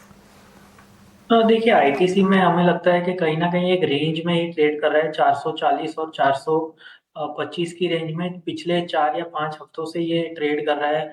हमें लगता है कि कहीं ना कहीं ट्रेडर्स जो है वो भी क्वार्टरली रिजल्ट्स का अवेट कर रहे हैं, क्योंकि जो प्राइस स्ट्रक्चर है वो कहीं ना कहीं इनडिसीजन ही सजेस्ट कर रहा है। ओवरऑल स्ट्रक्चर अभी भी पॉजिटिव है। हमें लगता है कि अगर जो कोई नेगेटिव सरप्राइज नहीं आता है तो हमें एक 440 तक का मूव देखने को मिल सकता है, और उसके ऊपर सस्टेन करते हैं तो 458 तक का भी एक अप मूव देखने को मिल सकता है। ओवरऑल प्राइस स्ट्रक्चर पॉजिटिव है। रिजल्ट्स अगर जो इनलाइन रहते हैं तो हमें एक अप मूव देखने को मिल सकता है। Structure overall positive. आईटीसी में कई सारे सेगमेंट्स पर नजर रखनी होती है। नतीजों से ठीक पहले फोकस में आईटीसी और साथ साथ सन फार्मा भी। कल इसके भी नंबर्स आने वाले हैं और नंबर्स से ठीक पहले स्टॉक पर भी नजर है। कल नतीजों के आने के बाद भी इसका इम्पैक्ट हम आपके सामने रखेंगे। हालांकि आज के सत्र को अगर देखेंगे, काबिले तारीफ बाजार ने अपने आप को संभालने की कोशिश की और ऐसा लग नहीं रहा था आज सुबह जब मार्केट्स खुल रहे थे, खुलने से ठीक पहले, because global setup, global handover जो था वो वीक था। कोई खास अपमूव्स थे नहीं। गिफ्ट निफ्टी से इम्प्लाइड ओपन भी इतनी मजबूती के साथ नहीं देखने को मिले थे और यूएस मार्केट्स की कमजोरी तो थी ही, जो कि एक इम्पैक्ट पैदा कर रही थी। बावजूद इसके अगर बाजार की क्लोजिंग इस वक्त आप देखेंगे, अच्छी खासी क्लोजिंग की तरफ बढ़ता हुआ मार्केट बिल्कुल 25,000 के लेवल्स को टच नहीं कर पाए हम, लेकिन 24,800 के लेवल्स को इंटैक्ट रखने की कोशिश करना भी बाजार की स्ट्रेंथ को दर्शाता है। 55,000 के पार बैंक निफ्टी में भी क्लोजिंग की पूरी तैयारी होती हुई और ब्रॉडर मार्केट्स ने भी आज एक कमबैक किया। कमजोरी का रुझान झेल रहे थे बेंचमार्क्स और ब्रॉडर मार्केट्स, लेकिन वहां से वापस संभलने की कोशिश करते हुए मेजर कंट्रीब्यूटर्स डिफेंस स्टॉक्स में अच्छा खासा एक्शन देखने को मिला। रियल एस्टेट स्पेस में भी महाराष्ट्र हाउसिंग पॉलिसी की खबर आई, उसके ठीक बाद सेंटिमेंट कल से ही सुधरते हुए नजर आए। रियल एस्टेट में तो on a long term upcycle की बातचीत चलती भी है और आज के सत्र में भी लगभग सारे के सारे रियल एस्टेट स्टॉक्स में अच्छी खासी मजबूती थी। एफएमसीजी स्पेस भी फोकस रेडार पर रहा। लगभग सारी एफएमसीजी कंपनियों में अच्छा खासा action, HUL, Britannia, Nestle, Tata consumer, Dabur, Godrej consumer, Marico, जहां भी देखेंगे अच्छी मजबूती के बीच क्लोजिंग इस वक्त देखने को मिल रही है। और एफएमसीजी पैक के साथ साथ अगर आप देखेंगे फार्मा, हेल्थ केयर, डायग्नोस्टिक ने डिफेंसिव के तौर पर अपना काम बिल्कुल निभाया। फार्मा शेयरों में अच्छी मजबूती, सेहत सुधरती हुई, GSK फार्मा, नेटको, टोरेंट फार्मा, ये सारे स्टॉक्स और लेबोरेटरी स्पेस पर भी नजर होनी चाहिए, because Alkem laboratories, lupin, Aurobindo pharma जैसे स्टॉक्स में भी GSK फार्मा देखिए करीब 7% की तेजी के साथ बढ़िया मजबूती पर इस वक्त क्लोजिंग दिखाते हुए। बाजार की क्लोजिंग इस वक्त आपके स्क्रीन पर एडवांस डिक्लाइन रेशियोज अगर देखेंगे, हाँ बटे हुए नजर आएंगे, लेकिन एडवांसेस का पलड़ा फिर भी भारी। 1600 एडवांसेस के सामने 1061 डिक्लाइंस इस वक्त नजर आ रहे हैं। निफ्टी की क्लोजिंग 24,800 के बिल्कुल पार 801 टू बी वेरी प्रिसाइज 24,801 के लेवल्स पर, यानी कि बिल्कुल निभाया 24,800 के स्तर को बचाए रखने का ये जो वादा निफ्टी की तरफ से। 117 अंकों की मजबूती के बीच निफ्टी में इस वक्त कामकाज। अब यहाँ से गेन्स जो है बढ़ते ही जाएं, ये उम्मीद लगाकर चलेंगे। निफ्टी के लिए 24,800 के लेवल्स को इंटैक्ट हमने रखा, 55,000 के लेवल्स को इंटैक्ट बैंक निफ्टी ने रखा। 188 के अंकों की मजबूती के बीच बैंक निफ्टी की क्लोजिंग और 400 अंकों की मजबूती के साथ सेंसेक्स में भी अच्छी खासी मजबूती पर क्लोजिंग इस वक्त नजर आ रही है। Broader markets, mid cap, small cap ने भी अपना काम किया। स्टॉक स्पेसिफिक और सेगमेंट स्पेसिफिक वहां पर भी अच्छे खासे गेन्स के साथ क्लोजिंग देखने को मिली। तो बुधवार का सेशन अच्छी मजबूती के बीच, science all in all positive इस वक्त। हमारे एक्सपर्ट्स का शुक्रिया अदा करेंगे। जतिन, नीरव, आपका शुक्रिया हमारे साथ जुड़ने के लिए और क्लोजिंग कॉल्स में अपनी कॉल्स एनालिसिस हमारे साथ शेयर करने के लिए। ऑन अ पॉजिटिव नोट इस वक्त बाजार को हम क्लोज करके जा रहे हैं। उम्मीद यही करेंगे कि 24,800 के पार 25,000 के दर्शन कल हो जाएं। शरद और मुझे फिलहाल दीजिए इजाजत, लेकिन ET Now स्वदेश पर खबरों का सिलसिला लगातार जारी है। आप बने रहें हमारे साथ। नमस्कार।